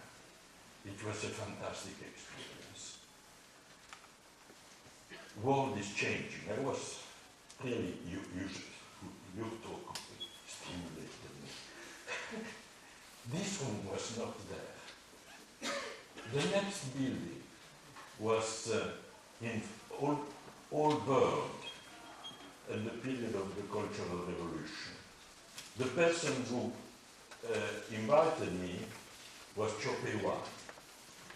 Chow Pei-Wan was the man who, in those days, was taken around in Beijing with with the Cultural Revolution and so forth. Today, we are here, a new building. Next door is the office where Shing-Tung, the professor educated by Fermi, is. The building is clean. The room is full of young people. The name of the building is Chow Pei-Wan. This is the world changing, the reality. And we are still dreaming more. Thanks to Professor Yau, we are participating possibly a little bit to a new adventure to celebrate and remember people that Fermi was teaching in Chicago. Why not to build a center? And this is Yau idea dedicated to two great people in Chicago. A teacher, originally from Italy, and thanks to Mussolini, sent to America, okay? Fermi, and the best student of Fermi, TDV. And we are dreaming to make, thanks to our reality, the TDV Fermi Center in Chicago University. And ICRANet will contribute. We are not rich, but we have the history in the back, going back from, going back. All this has been made possible. I was forgetting this picture, to the brain, to the idea, to this universe which takes conscience thanks of himself, thanks to Albert Einstein.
morning.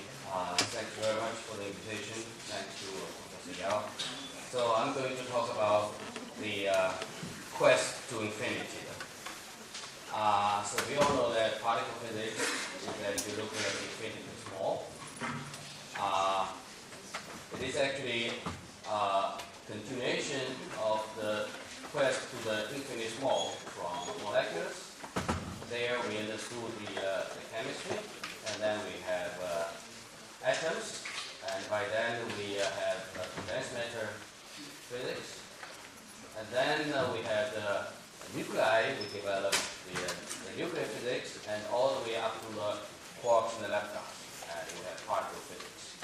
So this kind of quest to the structure of matter actually is a key driving force to develop science in the last several hundred years. And we have another extreme, which is cosmology. This is actually infinitely large.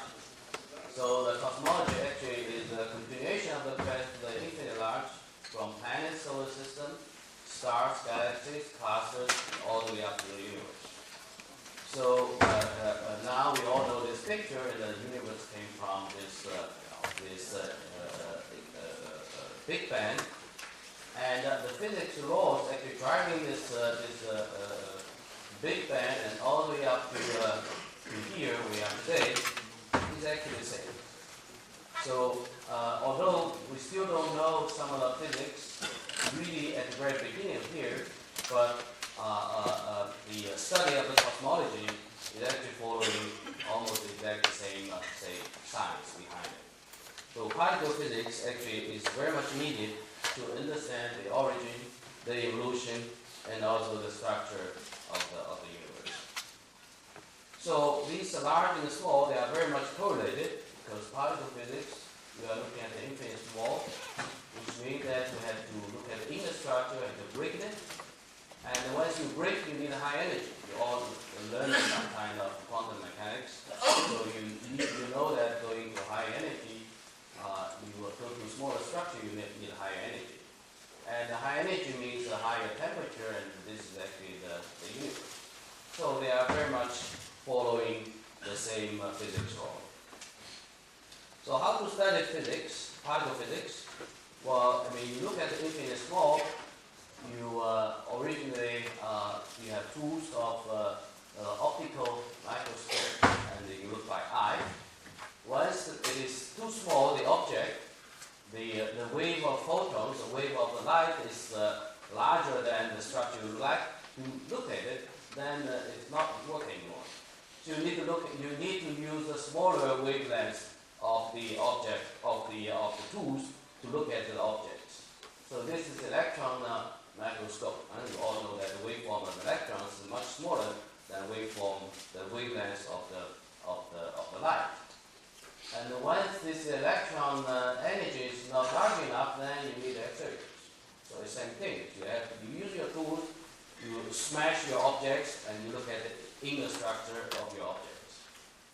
And by doing this, of course, you need detectors, which is actually your eye. Originally, you use your eye, and afterwards, you use spectrometers, and to look at what's happening during this collision process. For cosmology, well, you are very much dependent on the telescopes. So you buy your eye, and then now not only optical telescopes, you have the infrared, the radio frequency, and even cosmic microwave background, which is heard of. And by doing this, your eye is not enough. So you need the detectors. You look at X-ray detectors, gamma ray detectors, neutrino detectors, and charge particle detectors. And it is not sufficient sometimes to say on Earth. You have to go to space, so you have a satellite and even space station to look at the sky. So many of these tools are actually the same. You see that these detectors are actually the same detectors we are using in our particle physics studies. So this infinite large and infinite small is actually almost the same. Huh? And particle physics studies huge impact actually to our daily life. So you know that you can use the accelerators to generate synchronizations to study material science, biology, and geology, and so on. So this is a new machine we are going to build in Huairou, a new light source with 1.3 kilometers of circumference. We believe that by the year of 2025, it's going to be operational. And this is a new machine we just completed this year, China's basic spallation neutron source. So you can see that accelerated technologies will help us understand condensed matter, material science, biology, and etc. And indeed, building accelerators is really a push of high tech, and it had to be the best of all its kind. So microwave, vacuum, mechanics, magnet, and so on, you really have to be the best of its kind. Otherwise, you're not able to build these, say, most advanced apparatus. And these technologies also have a lot of applications. Right now, we know that in the world, we have a total of roughly 35,000 accelerators, just to help just to help us to have a better health. And after the hospital, the radiation treatment, the medical imaging, therapy, even spectrumology is widely used in our daily life and help us to have a better society. So, particle physics, after so many years of study, more than 70 years, had great achievements. And now we have a full understanding how the matter are made of. So we all know that we have, at the level of atoms, we have periodic tables, and the deeper level, we have so-called standard model. And this standard model tells us that the matter are made of only 12 particles, which is much less than a periodic table where you have more than 100. And so it's much simpler at the deeper level. And we imagine or we dream that if the deeper level, it is probably even more simpler than this one. And this kind of flavor symmetry, leptons and the quarks, is also a big mystery. And a very strange symmetry probably tells you that there's something behind. And there are 5 types of particles which are actually mediate interactions of these particles. And strange enough, we have Higgs particles, which is really strange because you could imagine that we don't need Higgs particles. But the trouble is that if we don't have Higgs particles, and all these particles and their interactions does not, say, satisfy the so-called gauge invariant requirements. So in order to satisfy the gauge invariant requirements, all these particles have to have 0 mass, which is not the case, because we all know that these particles, electrons, as the first elementary particles, they have a mass. So to expand this and to avoid the problem, we need this Higgs mass, Higgs particles. And the Higgs particle is giving all these particles a mass. This is a kind of a way to satisfy all the gauge invariant requirements. So Higgs is very strange particles, and it could be another mechanism to generate mass for these particles. So why Higgs is right, nobody knows. And indeed, strange enough, really there's a Higgs particle, and it was discovered after almost 50 years of search by more than 10,000 people over 30 years. So this is a huge success in the history of the mankind for doing science.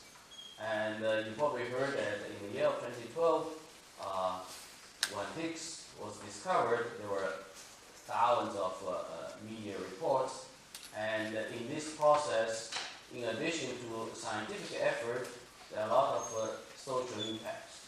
So, I mean, we have a large international collaboration with more than 3,000 people working together, and this means a lot on culture and management. And the biggest invention, the byproduct in this whole process is the World Wide Web. Now everybody is using it. I mean, you cannot imagine it. For young people, you probably have no way to imagine there's no World Wide Web. But it was only discovered or invented in the year of 1989 during the preparation of the electricity experiment. So the standard model is complete. We have all the particles we need. What's next? Should we wait for the results of LHC to have new results to design what's going on for the next? Or should we wait until Japanese to decide whether they're going to build IAC and then we decide the next step?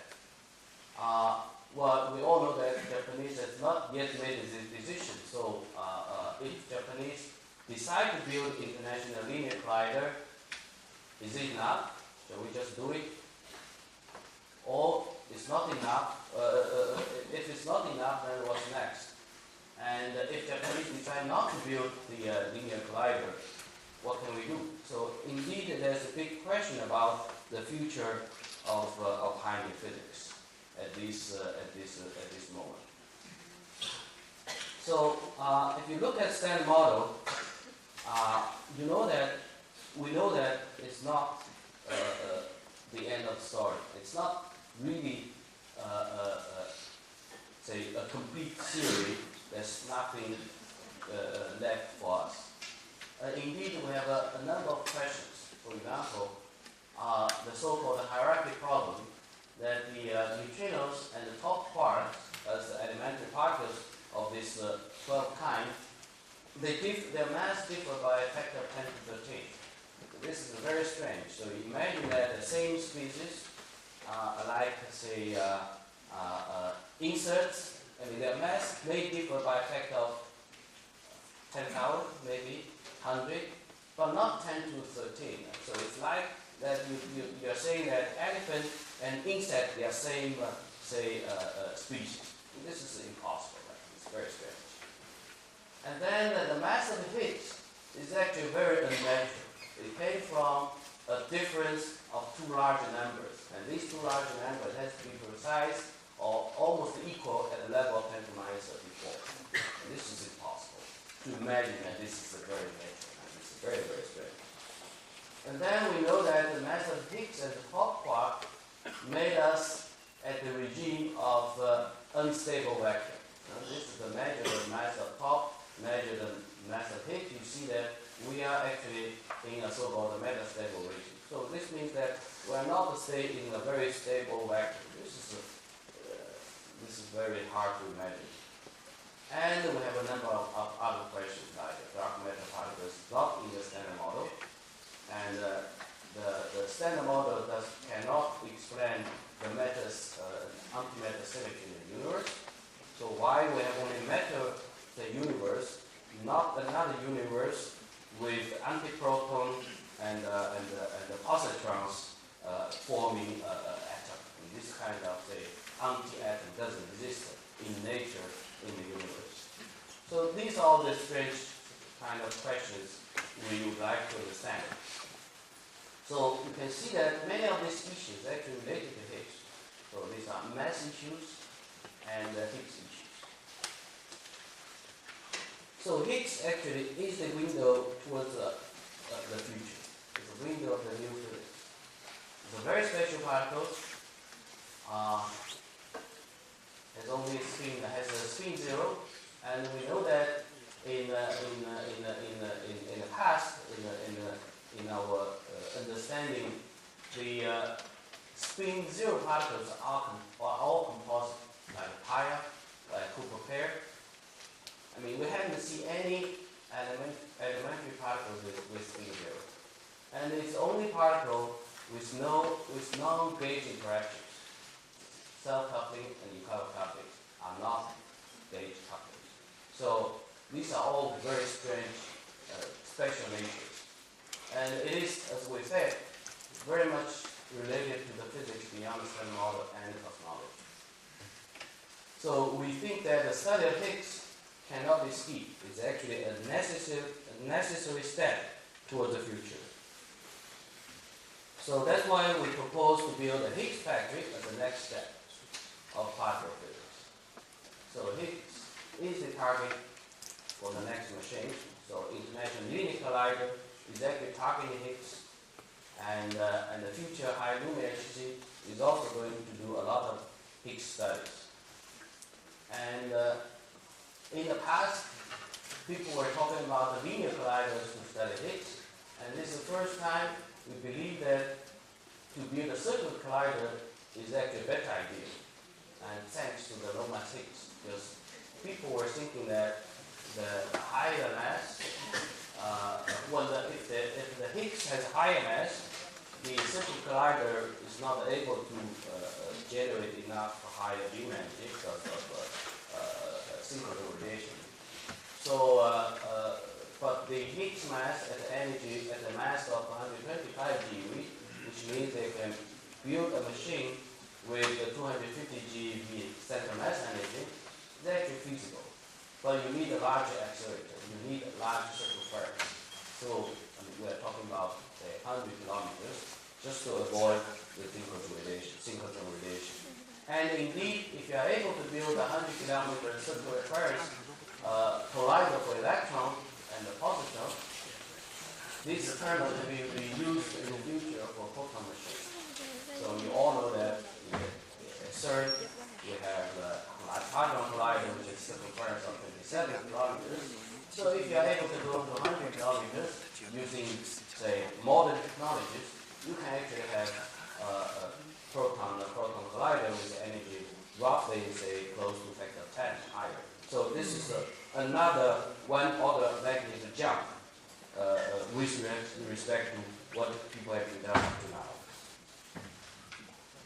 So people ask why you do this, and if you increase energy by a factor of 10, are you sure you are able to see physics, new physics? So this is the argument. You see, this is the Lagrangian, and this is our standard model Lagrangian. So anything new is the deviation from the standard model. So this deviation from the standard model is actually proportional to the inverse of the mass squared of the new physics. So at the HC, this deviation, we haven't seen any deviation. So at HC, this mass new physics scale is roughly at 1 TeV. We didn't see any deviation. And this is direct search. And by looking at the precision couplings of the Higgs, we are at 10% kind of precision, which gives you also something like 1 TeV. So it's all at 1 TeV. We know that most likely there's no new physics. And from this curve, we can see that HC is able to do all this coupling measurement at level 10%. But for the CPC, for the Higgs factory, you can do 1%, in the few cases very close to 1 per mil, 0.1%. So a factor 10 improvement means you go to the mass scale of roughly factor 10. So this is 10 TeV.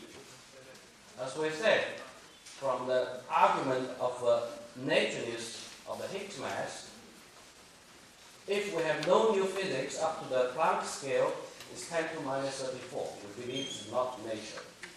If the new physics at the 1 TeV, this precision has to be 1%. We didn't see anything. So next step, 10 TeV means 10 to minus 4. So we believe that up to level 10 to minus 4, you should see something there. So the new physics should appear at that scale. So the new physics, I mean, no one can really guarantee, but the rough argument is that the new physics should appear between 1 TeV to 10 TeV. So there's a big chance that we're able to see new physics. So Higgs factory is our first choice if no new physics at HC, because this is the way to see, to get the first hint of the deviation from the standard model.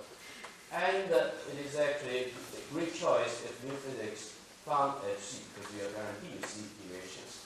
And then after that, you go to the proton collider, which can directly search, because we say that we have the next step of central mass energy increased by factor 10, you can get the direct results or direct probe to the physics at the 10 TeV. So CPC is also a light source, a synchrotron light source. You can see that you can get almost the best, say, intensity and the highest energy for applications like nuclear physics, material science, and microprocessing. It's a byproduct. So we have been working on the design for quite a number of years.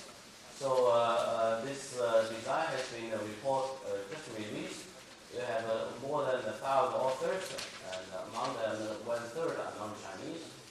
And we believe we are ready for the production, for the construction in the year of 2022. And this is going to be a China initial large science project. So we have been working on the details, parameters, design, and so on. So you can see that for the same construction cost, number of hits at CPC is a factor of 6 of the international linear climate. So that's why we're proposing that this is really the right machine for the next step. So we have been working on the technologies like superconducting RF, cryotron, and so on. So we are going to improve existing technologies to internationally advance, and also we are going to have a new technology breakthrough. And in particular, we are looking for revolutionary technologies. So the first one we are actually targeting at this moment is high DC superconducting magnets. And of course, we don't know what kind of revolutionary technology could come out, but I mean, if your machine is scientifically advanced, the technology is going to be mostly advanced, and of course, there will be, say, outcome or applications coming out from this most advanced technologies. So this is what we are doing right now. We know that if we are able to get the high TC cables working for the 20 Tesla magnet, it's going to give a huge cost reduction for proton machine and also huge applications in other areas of the industry. You can imagine that if you are able to have room temperatures connecting the cables, the application is going to be infinite. We're actually working on the iron-based high TC cables, and there are a lot of advantages, and actually there's a good start at cache. We established a collaboration with a number of research institutions and universities, and we're actually working together with a very clear target to improve the current density by a factor of 10 and the cost by a factor of 10. This means the performance cost ratio is going to improve by a factor of 100, and this is our target for the next, say, 10 years. We actually got funding from CASH for this particular study this year at about 360 million RMB. So send it by you. So all of this is not coming from nothing. It's coming from 30 years experience of electron pulsar colliders at the Institute of High Physics. You can see that we have been working on the BPC Beijing Electron Pulsar Collider starting from 80s, and we managed to maintain the highest luminosity in the world in the last 30 years. So you can see that this is actually one of the world's advanced machines in this particular area, and we do have the experience and the manpower and the expertise to build CPC for the future. And indeed, not only technologies, but also a lot of scientific results from this machine.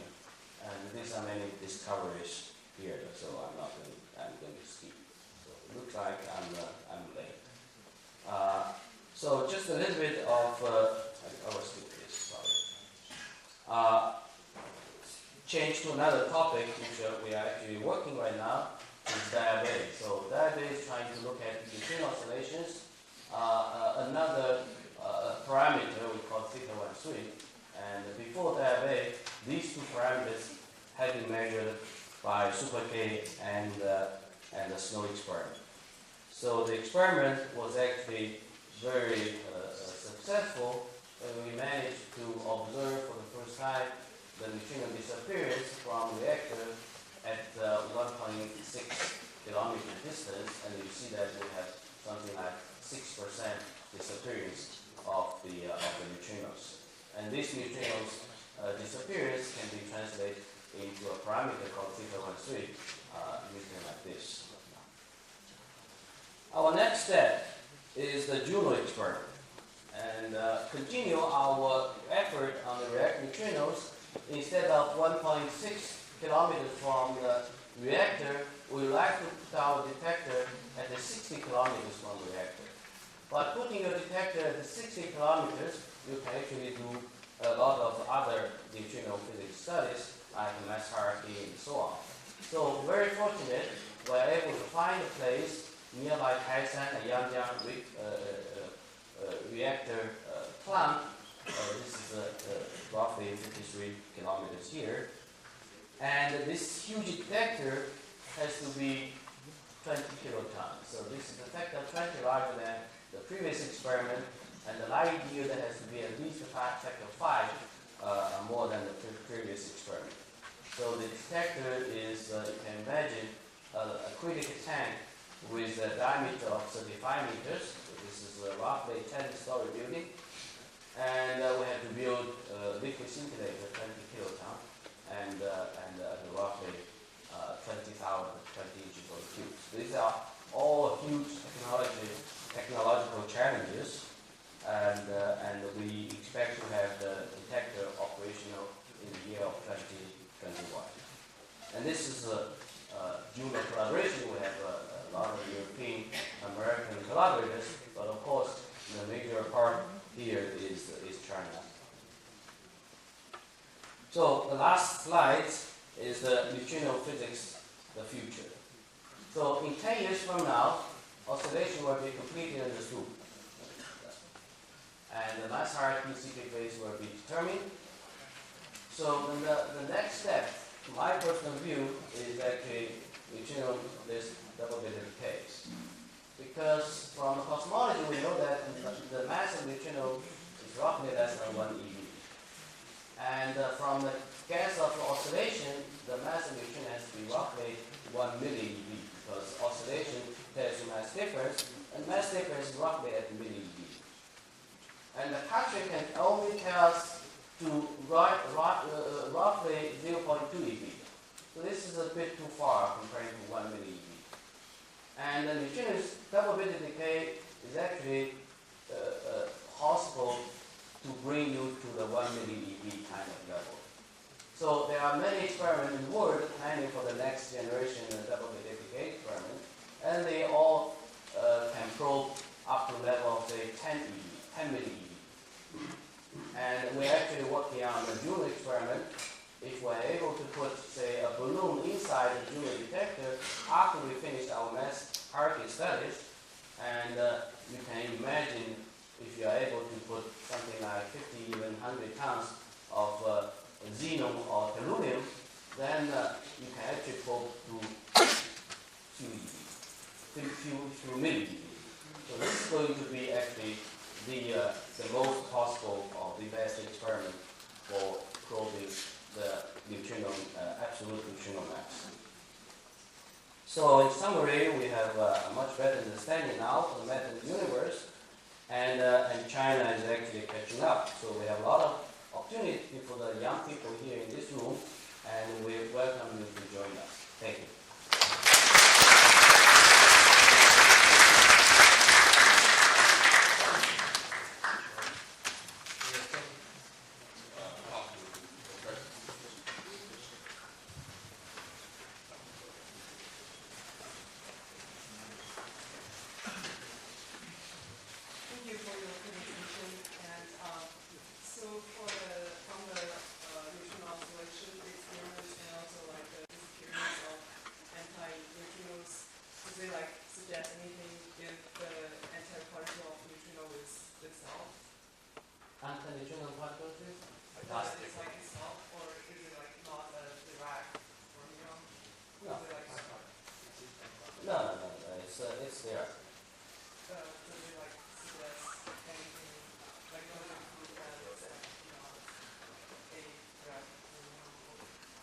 It's, the react neutrino experiment, all these kind of disappearance and the neutrino oscillations cannot tell you whether they are Dirac or Majorana.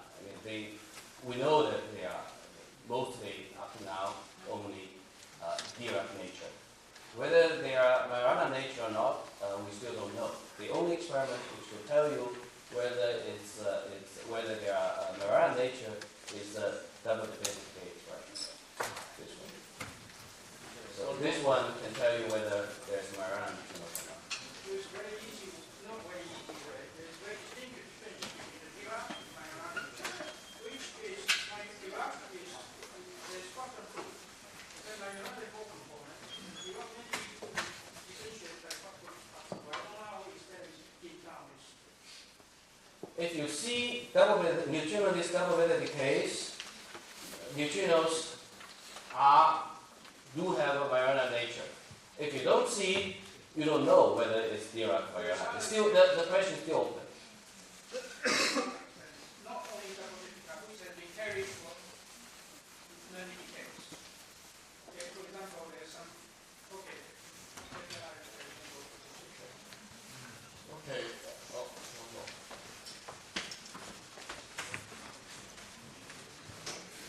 Do you have any more comments on the neutrino Majorana hierarchy? Because I used to observe there is possibility for inverted hierarchy. Is that possibility to be In principle, neutrino could have both the normal and inverted hierarchy. Up to now, there are some evidence of neutrino mass hierarchy to be normal. This is the indications from T2K and the Nova experiment. But this is only at slightly less than 2 sigma level. So, well, Juno is going to measure neutrino mass hierarchy at the level of 3 to 4 sigma. So you need at least 3 sigma to claim anything. Okay, good. So I mentioned that Yifan is getting an award this afternoon. So in TV, so let's congratulate him. Okay.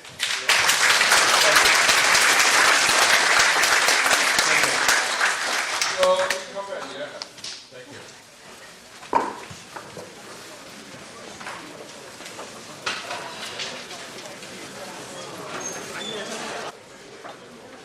Well, welcome back. So it's my pleasure to introduce our next speaker, Professor Nima Akani Ahmed, one of the leading particle phenomenologists of the world.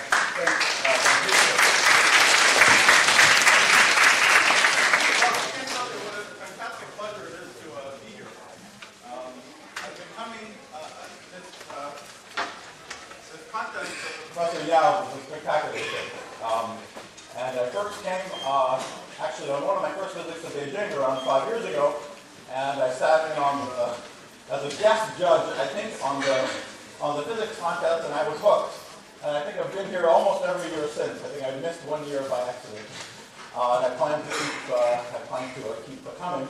I tell you what I love about it. What I love about physics, and the reason I got into physics myself as a kid, was these incredibly simple, profound laws describe things in the world around you. And you can be a little kid. You can be things that you learn in high school allow you to walk around and make predictions about the world around you, quantitative correct predictions about the world around you. Just the things you know in high school, just Newton's laws. These are incredible things that for tens of thousands of years people wandered around the planet not knowing these things, and then we learned them. After we learned them, we could figure out how to send someone to the moon. We could figure out how to explain where do we see rainbows in the sky. We can do all these amazing things just from what you know in high school. Okay? And what I love about this contest is that it highlights physics of that sort, which is still, the largest part of my love of physics comes from the ability to do things like that. But the subject of my talk is the sort of opposite extreme, right? So what you can do with what you know in high school is apply Newton's laws and its cousins and relatives to cooler and cooler and more interesting things that we see in the world around us. What I'm talking about today are something about the structure of the laws of nature themselves and what we know about mysteries about them that are going to challenge us in the 21st century.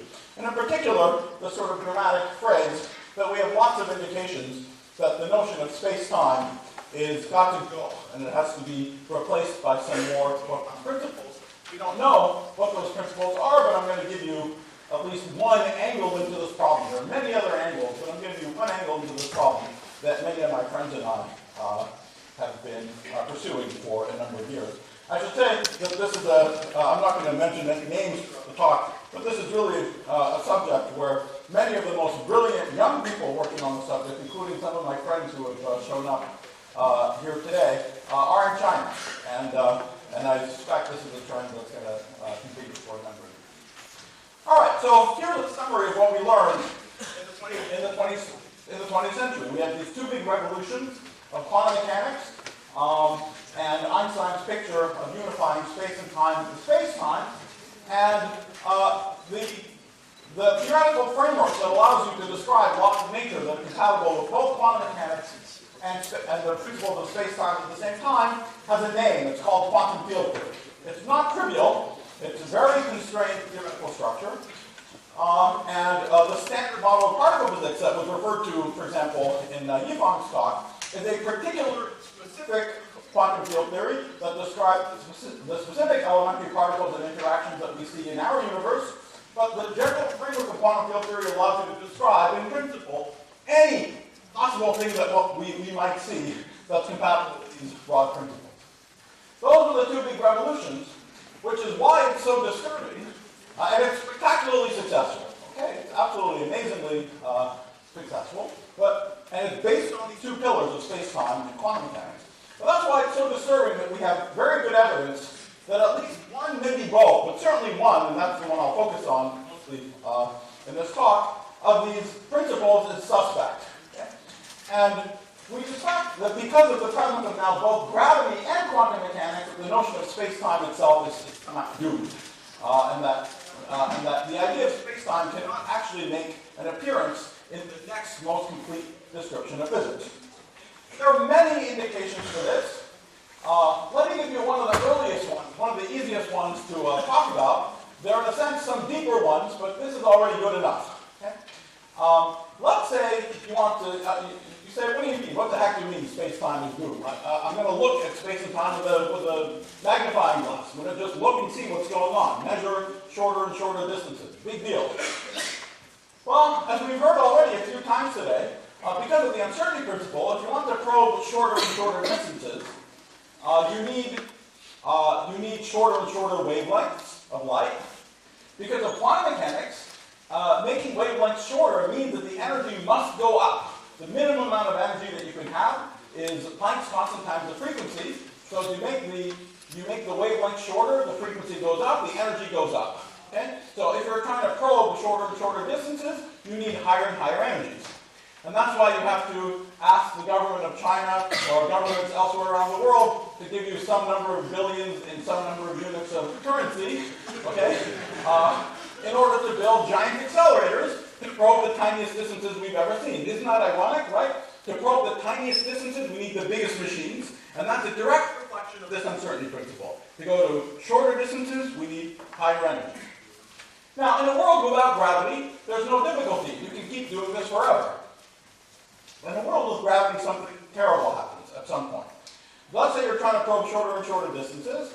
At some point, you put so much energy into such a tiny region of space. Now remember, E equals mc squared. So putting a lot of energy in some region means that it's kind of like putting a lot of mass in that region.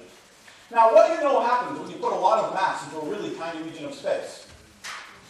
You make a black hole. Right? And that means that you were trying to use this experiment to see what was going on in there, but you made a black hole that makes it impossible instead. So let's say you get frustrated. You say, damn, I'm going to make an even higher energy accelerator. What happens? Make an even larger black hole. So that means that there's no operational way we can possibly measure distances and times that get smaller than a certain critical amount. Isn't that amazing? Right? We can estimate what that amount is, and it turns out to be this famous number, the Planck length. So the length scale is 10 to the minus 33 centimeters. The time scale is 10 to the minus 43 seconds. Let me compare that. So this distances being probed at the Large Hadron Collider are mind-blowing. They're 1,000 times smaller than the nucleus of the atom, which is 10 to the minus 17 centimeters. That's still got a long way to go before we get to these distance scales. So we're not going to probe these in experiments anytime soon.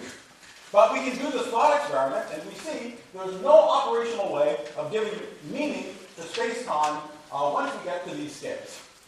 Now, every time this has happened to us in physics before, that there's some notion we can't even, in principle, give operational meaning to, it has meant that that notion is approximate. It doesn't really exist. Okay? And in the next formulation of physics, we don't have it, or we certainly don't have it in the way that we're used to thinking about it. But in this case, it's very disturbing. The thing that doesn't exist is space-time itself. Right? So physics has changed a lot over the past 400 years, but it's always been about describing how things move in space and change in time. And the very words that physics is about are being removed. So trying to figure out what this means is a very big challenge. Now, when do these things become important? They become important in places like the beginning of the universe. As you run the picture of the Big Bang that Henry was telling us about back in time, at some point, the curvatures in the universe become comparable to this Planck scale. And that means that the notion of time and space are breaking down there, near the Big Bang. Or if you jump inside a black hole, when you get sucked into the singularity of a black hole, that's also a place where the notions of space and time are breaking down. So that's where these questions become relevant. And that's why people like string theorists have been studying and making amazing progress on many different aspects of these questions theoretically for the past 20 or 30 years. And there's a lot to be done and thought and explored about by directly thinking about these kinds of questions. Okay? But what I'm going to talk about in this talk today is a kind of a different angle into this problem that's more tied to directly to reality. It has its feet more firmly planted to the ground. And it takes some inspiration from the following sort of obvious observation. If there is some deeper structure underlying space-time and quantum mechanics, then this is not something that's likely to leave even the way we think about ordinary physics today unaffected. See, if space-time doesn't really exist, then what we think of as having space-time now under our feet must be just another way of talking about something where the notion of space-time doesn't make a primary appearance. Okay? So we're going to take some inspiration from that and try to learn how to talk about ordinary physics, completely ordinary physics in a way where the notions of space-time don't make an appearance. And it's clear that if we're going to succeed in doing that, it has to involve new physical and new mathematical ideas. This is not likely, certainly obviously needs new physical ideas, but also has to involve new mathematical ideas, because the usual way we talk about usual physics produces all sorts of amazing results that match observation and complicated functions that we can verify in the lab. We don't get sort of dumb formulas like, y equals x squared all the time, right? We get much fancier and more interesting answers, and we have a whole machinery and apparatus that you go to graduate school for 2 or 3 years to figure out how to use to make all these predictions, which depend on the existence of space-time. Right? So if you're going to do it without space-time, the same complicated, interesting phenomenon have to come out of a different kind of set of mathematical rules. So just ahead of time, it's clear that this adventure, it should be looking for new physical ideas and new mathematical ideas. And I'm going to give you a flavor for what some of those look like. But let me just say just 2 minutes about the sort of philosophy here. And the philosophy takes a lot of inspiration from previous revolutionary developments in the history of physics. I think the last development of the similar character to the one that we're talking about now was the transition from classical to quantum mechanics. Okay? There we lost the notion of determinism, which was shocking, right? That completely changed even what physics is supposed to be about. Now there's a similar step we have to take as we lose space-time, right?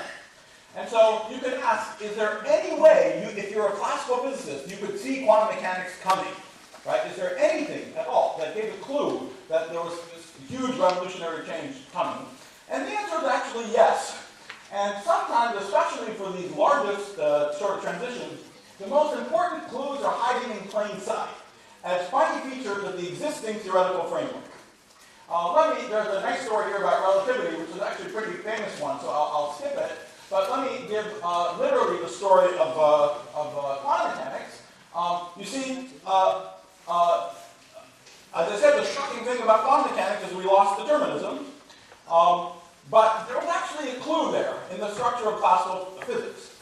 Because classical physicists themselves understood, through de Morphetui and Euler and Lagrange, that there was another way of thinking about classical physics that wasn't F equals ma. It was the principle of least action, and Lagrangians and so on, that half of our physics high school contestants somehow know how to use in high school, which is pretty impressive. Okay? But anyway, this Lagrangian way of thinking about things is apparently not deterministic at all. You look at the particle seems to think every path can take from A to B, and it chooses the one that minimizes the action. That's completely different philosophically than the idea that the particle goes next by where the force tells it to go next, right? And yet the second way of talking about classical physics gives you exactly the same equations in the end. It's a mysterious fact about the laws of nature that at any given time they can be formulated from seemingly dramatically different philosophical starting points, despite giving you exactly the same equations in the end. And why is that? It's because some of those starting points are better suited for connecting to the more correct description of reality than others. And the people who discovered the principle of least action were indeed confused why there was such a strangely, seemingly undeterministic way of talking about classical mechanics. But today we know why that way exists, is because indeed the world is not deterministic. It's quantum mechanical. But the way quantum mechanics can match to classical physics could never have been to Newton's laws, but was to connect to the principle of least action. Okay? So, in fact, Feynman told us that the particle takes all possible paths between A and B, and if there's an amplitude for every possible path weighted by the exponential of the action, and in the limit where Planck's constant is small, that turns into the principle of least action, not into Newton's laws. Okay? So there was a clue to the coming revolution of quantum mechanics in the structure of classical physics itself, in the ability to talk about classical physics in a way that this concept that was eventually discarded, determinism, did not play a starring role in the formulation. Okay? So the rest of the talk we're going to attempt to do exactly the same thing for standard physics. Okay? We're not talking about exotic things with black holes and the beginning of the universe, which are very important and they're the ultimate motivation. We're talking about bread and butter, ordinary physics. And remarkably, there's actually a clue sitting there also that there's a reason from ordinary physics to learn how to talk about physics without space-time. And that comes back to the Large Hadron Collider. Okay? So when we collide particles around the Large Hadron Collider, protons are colliding together, right? And what happens roughly is that there's 1 billion collisions every second. And so that's ordinary processes that are happening billions of times a second. And we're looking for new particles, like the Higgs or other new things. And if we're lucky, we make them once every minute, once every hour. Okay? So the rate at which the new things are happening is minuscule compared to the rate with which the old stuff is happening. Therefore, you have to do a hard calculation to calculate the rate at which ordinary stuff happens to high enough accuracy so you can subtract it out and look for the needle in the haystack of the new stuff. So for instance, a very important process, the protons are made out of quarks and they're held together by gluons inside the proton. So when you collide two protons, very often two gluons hit each other, two gluons go in, two gluons come out. They don't come out as gluons, they turn into jets of other strongly interacting particles, but the basic thing that happens is that two gluons come in, two gluons come out, giving you two jets. Maybe sometimes three come out, three jets, four come out, four jets. In practice, you need to know how to calculate this up to something like 6, 7, or 8 things coming out in order to be able to subtract and look for the new things. Okay, so you have to be able to calculate this known physics. All right, and we have the standard model of particle physics, so you open up the textbooks and you begin the calculation. Richard Feynman famously taught us how to do all these calculations, so that's what you go to graduate school for. Okay, so you have to draw these pictures. And these pictures give you a rule for thinking about the collisions of particles. But what's important about these pictures? Why is Feynman famous? Not just because he drew cute pictures, okay? But because these pictures make the two big principles of 20th century physics manifest. They make space-time manifest, because these are supposed to be pictures of particles moving in space-time. They make it manifest that these interactions take place at points in space-time, so it's local in space-time. And you have to add up every way it could happen because of quantum mechanics. So these pictures, their purpose in life is to make the rules of space-time and quantum mechanics obvious. All right? And before Feynman, no one could do that, could make them both obvious at the same time. But Feynman taught us how to do that. And the modern apparatus of quantum field theory, based on all the fancy words you may have heard of, path integrals, Lagrangian, gauge symmetries, all of these things is about this. Okay? It's just about making the two big principles in your face manifest as much as possible. All right, but okay, you do it. These poor guys had to do the calculations. The experimentalists want to know what happens when 2 gluons go in, 4 gluons come out, 3 gluons come out. And if you open up in the textbook and you do it, this is what you get. You get 100 pages of horrible algebra. All right? Now, you might think, oh, that's just the answer. It's a complicated question, that's a complicated answer. Too bad, right? Someone's got to do it. Thank God it's not me, okay? However, physics has a great way of rewarding morally good behavior. So, life is not like that, but physics is. That's the reason to be a physicist. Physics has a great way of rewarding morally good behavior. And the people who did the calculations, 100 pages was too long. It was too hard. So they worked. This was around 30 years ago. They worked. By the way, a huge part of making these calculations easy were some variables that were invented by Chinese physicists that were called Chinese magic variables in the early 1980s. And after a lot of work and tricks, they discovered these 100 pages are actually a single term. Okay? They collapse to a single term. Now, I'm not defining what these variables are, so if you have 2 particles in and 4 out, the pluses and the minuses tell you the polarizations of the gluons. The gluons are like photons, so they can be circularly polarized, so it's positive or negative helicity, but depending on the, but for this particular configuration, those 100 pages reduce just to this single term. And these tiny brackets are roughly the square root of the momenta of the particles. Okay, so it's a measure of the momenta of the particle.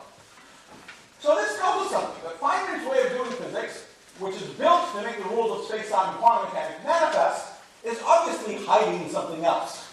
Okay? It makes you think space-time and quantum mechanics manifest equals 100 pages of algebra. The answer is one term. Therefore, there must be some other way of thinking about it, where space-time and quantum mechanics is not so manifest, but the fact that this is the answer is. And we should learn to figure out what that way is. Okay? Because we have these other reasons that I explained from the beginning to suspect that we should get rid of space-time anyway. All right, so that's the strategy that many of us have been following for, depending on when you start, 30, 20, 10 years. This is a subject that keeps evolving. Let me just say a few more words about it. It's not just that the answers are simpler. It turns out that the answers have an infinite amount of symmetry that is completely invisible. No one knew about until around 8 years ago. Okay? When you have theories of massless particles like photons and gluons and so on, they actually enjoy a symmetry. It's called conformal invariance. Actually, if you're a high school student, you may be familiar with this, or a consequence of it. If you've ever solved a problem for what is the electric field outside a grounded or a conducting sphere, if you use the method of images, you know that you're supposed to put an image charge at this tiny point. Right? If the charge is outside here with the method of images, you're supposed to put the image charge at this tiny point, that's x over x squared. And then you find that that circle is an equal potential surface. And it's a little bit of a miracle when we do the calculation to see that it's true. Every miracle in physics is explained by a symmetry. And in this case, it's a somewhat hidden symmetry of conformal invariance. Anyway, now let's go and talk about the scattering of particles. There's a bunch of particle momenta, P1, P2, up to Pn, they all add up to 0. That means that if I draw these momentum vectors end to end on a 4-dimensional sheet of paper, I'll get a closed polygon. And what people discovered is that there's a symmetry under inversions, this x to x squared space, in the space where this polygon is. That's completely hidden dual conformal symmetry. And in fact, the hidden symmetry and the obvious symmetries give you an infinite dimensional symmetry algebra that's known as a Yangian symmetry, the Yang there being Cn Yang. Right? And this might seem like a strange and esoteric symmetry, but it turns out that this symmetry is closely tied to the reason why planets go around in ellipses. Okay? Planets go around in ellipses because the Kepler problem is integrable. The Kepler problem is integrable because there are some hidden symmetries. And the hidden symmetry of the Kepler problem is actually literally a subgroup, a subset, a subpart of this larger hidden symmetry that now we see in the 21st century. So that's one of the wonders of physics, is that if you look behind your shoulder, even at the frontiers, there's a clear line of sight back 4 centuries to deep things that go back to the very beginning of the subject. Okay, so, all right, so this is all sorts of indications that there's something magical going on here. And it's also an indication of the unity of science. So these questions were motivated by the desires of experimental particle physicists that are doing experiments colliding particles.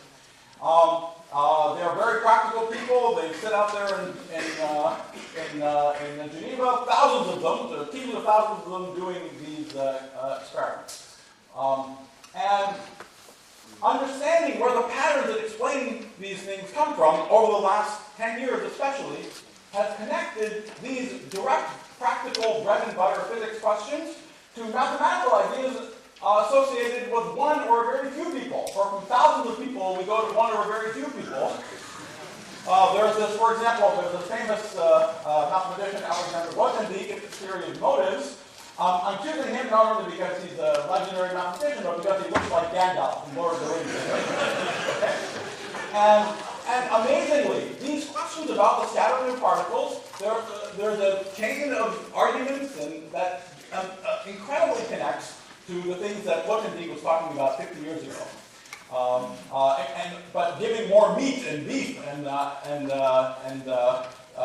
life to some of these ideas and seeing them in action in new and unfamiliar places. All right. I only have five minutes, so I want to give you some flavor in the 5 minutes that I have of what kind I've motivated, what the problem is. I want to just give you a flavor of what the physical and the mathematical ideas are that are involved in this story. The flavor of the physical idea is that if you imagine what happens when particles scatter, if you look at the simplest scattering process, where 3 particles come together at a point in space-time, then it turns out that the rates for those processes, I didn't give them a name, these things are called scattering amplitudes. The rates for those things are very simple and they're completely controlled by symmetry. Okay, so those are not very complicated. All the complication happens when we start drawing Feynman's diagrams, where we don't have particles that propagate from minus infinity to plus infinity. We don't have real particles. We have these things that are often even in popular physics articles called virtual particles. The virtual particles are, as they sound, they're an invention of the theoretical physicists. They're not real, okay? Otherwise they'd be called real particles. But it's these virtual particles that are introduced in order to make the consistency of the principles of space-time and quantum mechanics manifest. So the physical idea behind this work is to eliminate the idea of virtual particles. Do physics where you don't talk about virtual particles. So what you do is you go back to these basic pictures of the, I didn't explain, let me say this quickly too. There are 2 kinds of interaction when 3 particles come at a point when they have spin. So when we have gluons, you can have 2 gluons of negative polarization come in and produce one of positive polarization, or the other way around that I didn't draw properly here. Okay? But you have this minus minus plus and plus plus minus. Okay, so you have 2 kinds of basic interactions. We can represent with black vertices and with white vertices.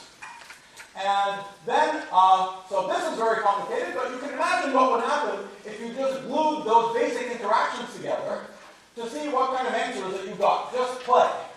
So these aren't Feynman's diagrams because everything, everywhere in the middle, all the particles are real. None of them are virtual. Well, the amazing thing is that if you just glue them together like this, for example, for 2 in and 3 out, you find that this single diagram is the answer instead of those 30 or 100 pages of algebra. And so the next most complicated case where 1 and 2 are going in and 4 things are coming out, you find sort of 3 of those pieces add up together to give you the whole answer instead of hundreds of pages of complicated algebra. But the remarkable thing you also learn is that these pictures individually cannot be interpreted as processes in space-time. Only the sum of all of them can be, but the building blocks cannot be interpreted as quantum mechanical local processes in space-time. So that's clearly an indication that they're coming from a sort of a new world of objects, and we should figure out what that new world is. And over the period of a number of years, it became clear that we should somehow be thinking of the amplitude for these processes as abstractly a kind of a volume of some abstract region in some abstract space, and that the different ways of representing the amplitude would just correspond to different ways of breaking this up into pieces or triangulating the region.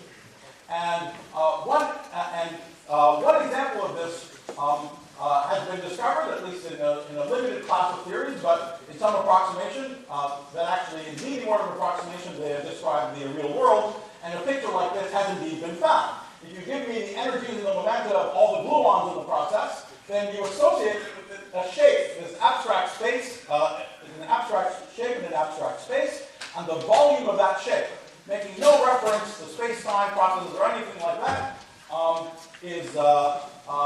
tells you the amplitude for the process. So that was the end result of a number of years of research, but I want to now give you, in 2 minutes, a flavor of the mathematical ideas that led to that strange picture, right? So that seems like something completely from Mars, right? Where does this come from? You know, the picture or shape, where the hell does all this come from? The beginning of the mathematical idea is if you're trying to get a mathematician friend excited about scattering processes, particle scattering, you would say, imagine there are a lot of particles. What are particles? I don't know. Okay? They have these momenta. What are momenta? I don't know. Okay? So you just keep simplifying the problem. The most simple that you could make it is to just have the labels. There are some particles come in with a bunch of labels, and you just scatter the labels. Now what does scattering a label mean? It means permuting the labels. Okay? So the simplest possible scattering process to excite a mathematician is a permutation. Just say 1, 2, 3, 4, 5 goes to 3, 5, 2, 1, 4. What could seem, this seems totally stupid at this point. It seems that we made it too simple, right? But, in fact, we've known for a long time that this is, in fact, associated with a picture of scattering process. But the way you can see it is to actually draw the permutation. Okay? So if you just draw 1 to 4, 2 to 3, 3 to 1, 5 to 2, 4 to 5, then all of a sudden, this actually looks like a picture of particle scattering in one dimension of space, moving in one dimension of time. Okay? And for 30 years, people have known that there's this 40, 50 years, there's this relationship between permutations and the physics of scattering, but only in one dimension of space, in one dimension, in one dimension of space where we know all kinds of special, funny things happen anyway. So there's a whole branch of mathematical physics, like the study of integrable systems and so on, and these are very cool, very beautiful, very interesting, but the attitude of most red-blooded physicists is also very irrelevant, because it has nothing to do with the real world. Okay? In the real world, particles can be created and destroyed, and the fundamental interactions involve three things coming at a point in space-time, not 2 things bouncing off of each other. So that's why people thought this wasn't relevant. But from a number of points of view, in different areas of mathematics over the last 15, 20 years, people have found a new set of pictures for representing permutations. So this is something you can play with as a high school student very easily. For instance, imagine I want to represent the permutation 1 to 2, 1 to 3, 2 to 1, 3 to 2. Instead of drawing 1, 2, 3 on the bottom and 1, 2, 3 on the top, you put them all in the boundary of a circle, and then you draw a black dot in the middle with a little black vertex. And the rule is that to see where 1 goes, you walk into a graph, and if you hit a black vertex, you make a right turn. If you hit a white vertex, you make a left turn. And that's it. Okay. Now, remarkably, you can now glue these things together in many ways, and that generates a permutation. Remarkably, it generates all permutations, can be understood in this way. So this is a second way of attaching permutations to, there's a second pictorial way of representing permutations. They can all be represented in this way. And I hope you see the similarity between these pictures of black and white vertices and the picture in physics of black and white vertices. Okay? That ultimately have to do with the fact that we have these 2 different fundamental processes with 2 different velocities. Okay?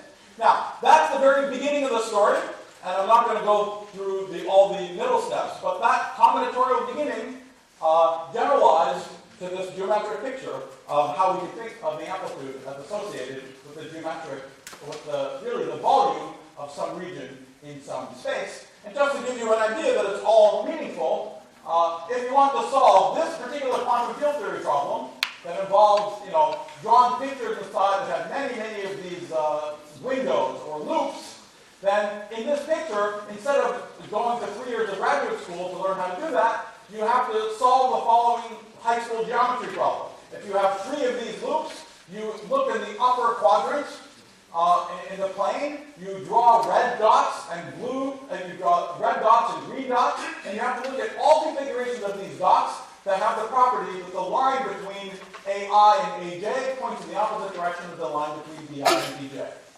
Unbelievably simple space. It's very simple to define. Believe me, I've spent many years trying to fully understand this space, so it has a huge amount of structure. But the answer to completely understanding what that space looks like, there's a dictionary that immediately converts it to the answer to a question that involves space-time and quantum mechanics, despite the fact that there's nothing in it that appears to read anything like the rules of space-time and quantum mechanics. So high school geometry, or problems that can be explained to students in high school, gets converted to a very intricate and fancy quantum field theory calculus. All right, so that's all I want to say. These things actually, as I say, they describe nature in some approximation. If you want to know the leading amplitude, or 2 gluons in, 6 gluons out of the LHC, instead of tens of thousands of pages of algebra, you draw this associated picture and you compute its volume, and that gives you the answer. That's not obvious ahead of time, but that's the sort of connection, the sort of new connection between combinatorics, geometry, more different axes of number theory, motives, and so on, which are showing on this story. So this is one example. There are a number of other examples we're seeing in many other parts of theoretical physics of this idea that space-time is emergent from primitive building blocks. This story actually suggests something even more radical. There's no time to explain this. It's not just that space-time emerges from more primitive building blocks, but that space-time and quantum mechanics together emerge, sort of hand in hand, and inevitably tied to each other. That's something that's very speculative, but that's something I suspect we're going to see more of in the coming decades. This last 12 minutes of the talk is just something that my friends and I have been involved with, but it's just one very small part of an incredible scientific odyssey that many people in theoretical physics are undertaking from many different points of view, which is, I think, unveiling mysterious and really spectacular new mathematics of central and direct relevance to the physics of space-time and quantum mechanics in the real world. Not esoteric questions, but basic bread and butter physics that most physicists should care about. And the reason I've gone over time is that we don't have the complete story yet. If it was a complete story, I would just tell it to you in 10 minutes and walk out of the room. So I have 2 things to say. One is that you should stay tuned. But even better, if you're a high school student, you should think about joining in the adventure if this is the sort of thing that excites you. Thank you.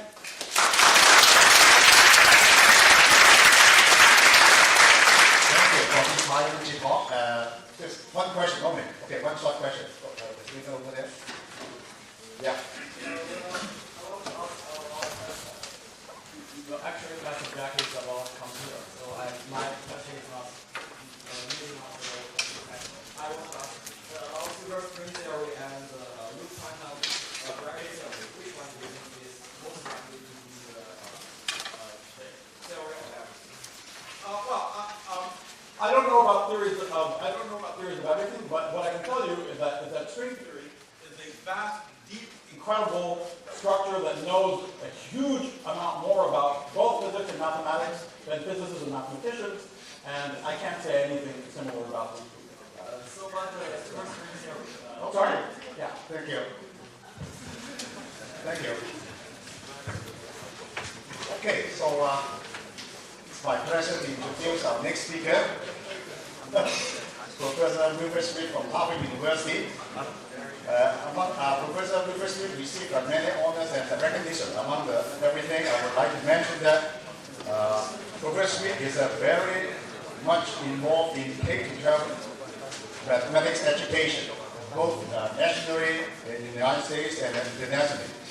He was heavily involved in the drafting of the Massachusetts Mathematics Curriculum Framework in the year 2000, and later he served on the National Mathematics Advisory panel of the U.S. Department of Education. So let's welcome Professor Smith to speak on Riemann's continuous low-wave differential function.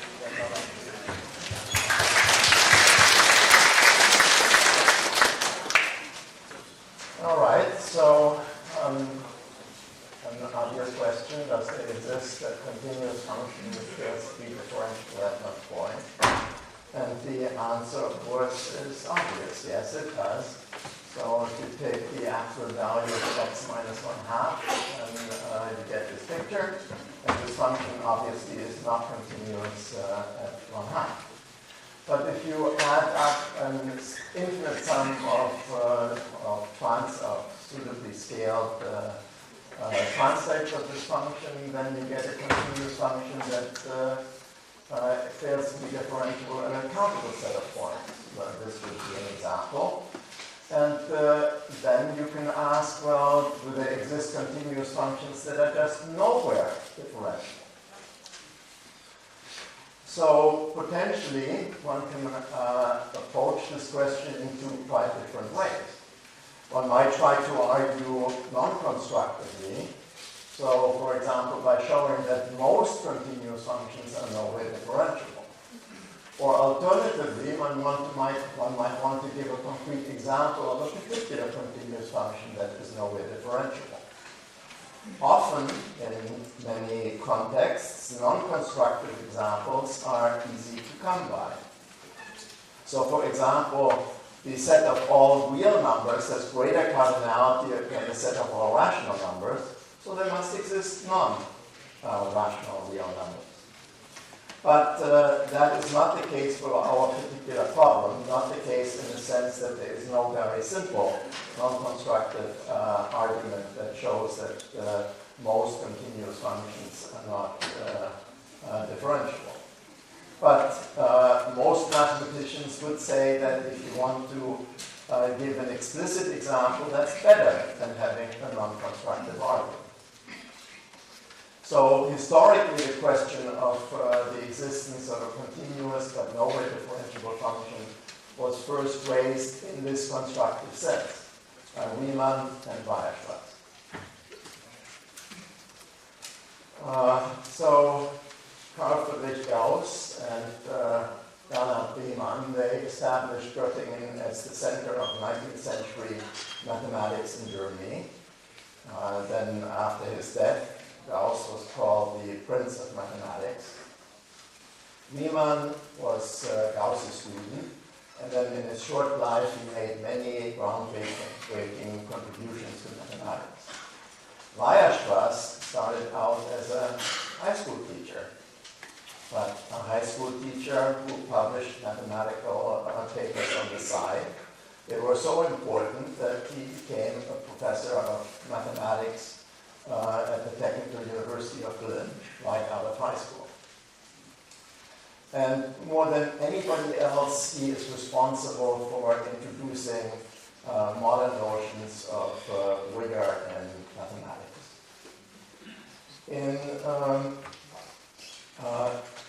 He gave a lecture in the Berlin Academy in 1872, and I'll let you read the introduction to his lecture. That's my translation from the German.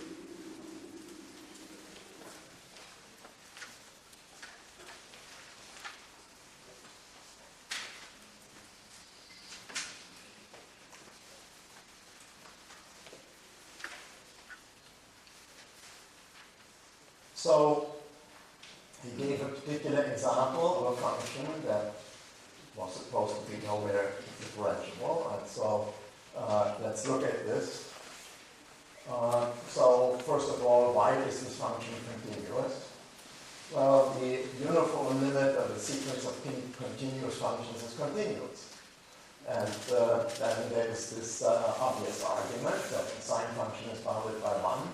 The sum of n to the minus 2 converges, and therefore we get, this is shown by the integral test, and therefore we see that indeed the Riemann's function is continuous. So this is a graph of Riemann's function. And what do you see? Well, of course, it is very ragged, as it has to be, because otherwise it would be differential. The function would be differential. So if you magnify this graph, then what you see? It is, it has fractal behavior. That is, at any scale of magnification and proximity. So let me give you a quick history of Riemann's function. So this function that, according to Weierstrass, was supposed to be nowhere differentiable. So Weierstrass, in this lecture, to the introduction of which I showed you before, he said that he worked unsuccessfully in establishing the non-differentiability of Riemann's function, and so he looked at a different function instead. And so then he proved that this function is nowhere differentiable provided the product of A and B is sufficiently large. So then Hardy, in 1916, went back to Riemann's function, and he showed that it was non-differentiable at rational points. So then there were some intermediate steps, and in 1971, Joseph Gerber showed that Riemann's function is differentiable at certain points, that is quotients p over 2q, when p and q are odd integers, but is non-differentiable in every place else. So then in 1997, Deustermatt gave a conceptual proof of Gerber's result.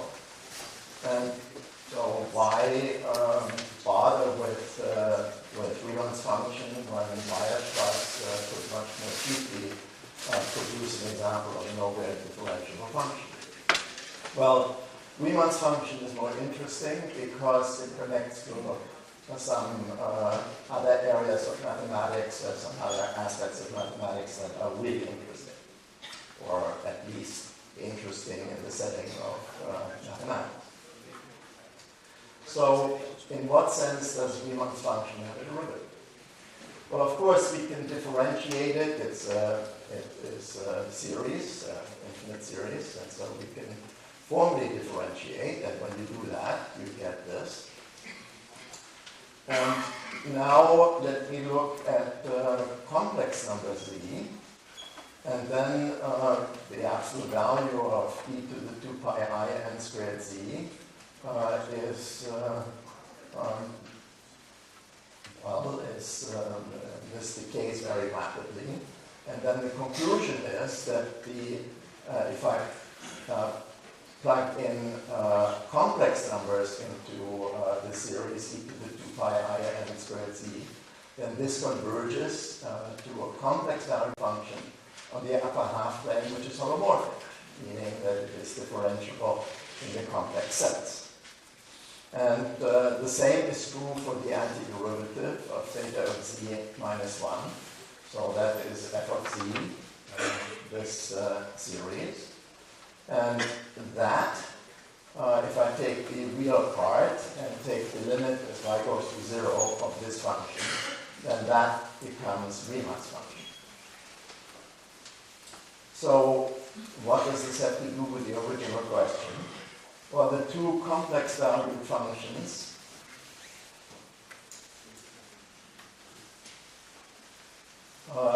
theta of z and f of z, so one the derivative of the other, they are defined on the upper half plane, and they are holomorphic there, meaning that they are differentiable in a complex sense. And they're related to each other by the equation that, of course, f prime is theta minus 1. And then, as y goes down to 0, the limit of f of x of plus iy is r of x. So by taking the antiderivative of theta of z minus 1, one can hope to translate some obvious identity of theta of z into information about R of x. That is the idea. So Riemann knew that the function theta of z, so this function on the upper half plane, this holomorphic function, satisfies a non-obvious symmetry condition. Namely, this one, theta of z is, well, you can read the formula for complex number z, in which case, of course, that square root is unambiguously defined. And so then by construction, theta of z is obviously periodic of period 1 because it's defined in terms of this exponential series with 2 pi I and the exponent. So if one combines these two equalities, one finds that theta of z satisfies some quite obvious, some quite non-obvious symmetry relation. Namely, if you take any two 2 by 2 matrices with integer entries, such that integer entries A, B, C, D, such that AD minus BC is 1, A and D are congruent to 1 mod 4, and C is congruent to 0 mod 4, then theta of z satisfies this relation. Of course, if you look at the original description of the series, that is highly non-obvious. And so the fact that for all elements of this group, gamma 1, 4, theta of z satisfies this identity, that means that, that theta of z is a modular form. And the modular form of degree 1/2. And so that is a class of functions on the upper half plane that are of absolutely fundamental importance in number theory. So let me show you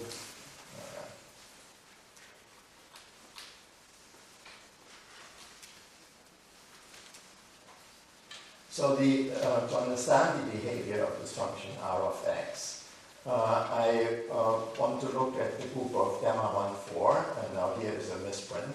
So it acts not only on the upper half plane, but also on the union of the rational numbers, not real numbers as on the slide, rational numbers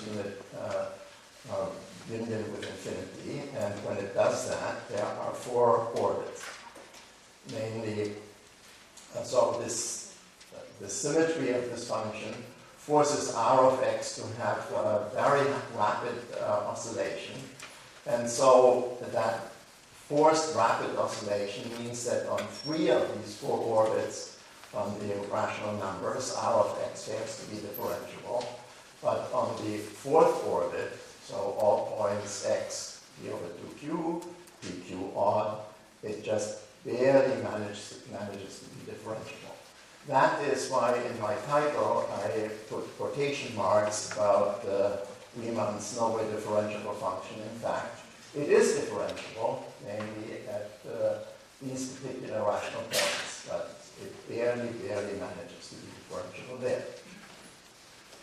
So then if one looks at the amount of oscillation that is forced by the symmetries of the function extended to the complex plane, then one sees that this actually forces non-differentiability at all irrational points. So this argument is due to Dijsselbloem, and very likely this is in fact what Riemann had in mind originally. So, I mean, after Riemann, when Weierstrass gave this example, it seemed like a complete mystery. But of course, Riemann had an idea of modular forms, and what led him to predict that this particular function was no-way differentiable must have been this behavior of the continued function in the upper half plane. So the original argument by Hardy and Gerber first examined the behavior at irrational points and used this analysis to understand the behavior at rational points. So that is somehow the opposite order in which Dijsselbloem did it. And Geistermacht, as I said, of course, probably recreated what Riemann had in mind originally. So in joint work, Steve Miller and I have used similar arguments to produce continuous functions that are really nowhere differentiable. So one example is the following. So this is the graph of the antiderivative of the boundary distribution of the mass form for SL2R with respect to SL2Z with lowest eigenvalue. So mass forms are, they are similar to modular forms in many respects. Again, they are an object and they are objects studied in analytic number theory.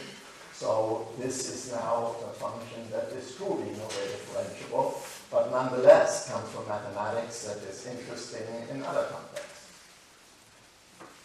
So you see, of course, the precise shape. This is an artifact of how the graph is produced, but it does look more ragged than Riemann's original function. So to conclude this, let me go back to the graph of Riemann's function. So that is the graph of 1 over n squared, 1 over n pi n squared sine 2 pi n squared x between 0 and 1.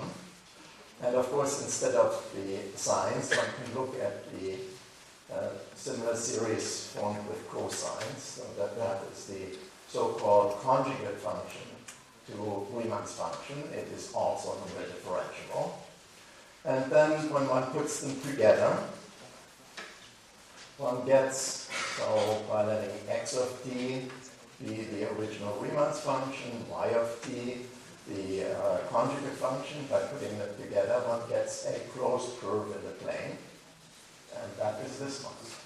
So that is now a graph of a curve in the plane that is also, well, obviously continuous, but has no tangent lines at any point. So that is the end of my talk.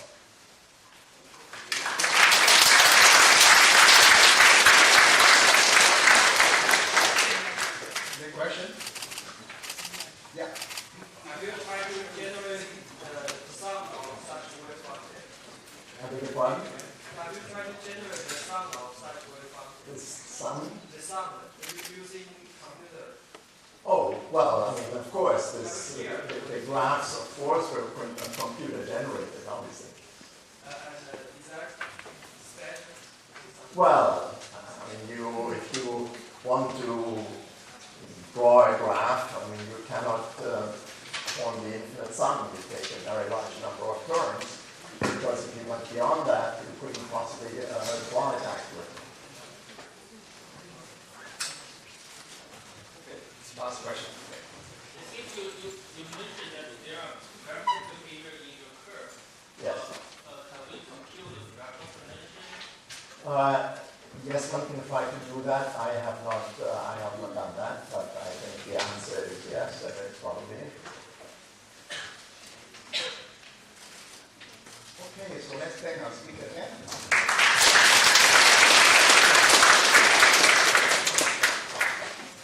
Okay, our last speaker for this morning is Professor Shing-Tung of Shanghai Jiaotong University. He will tell us about the unknown 95% dark energy and dark matter. Let's go.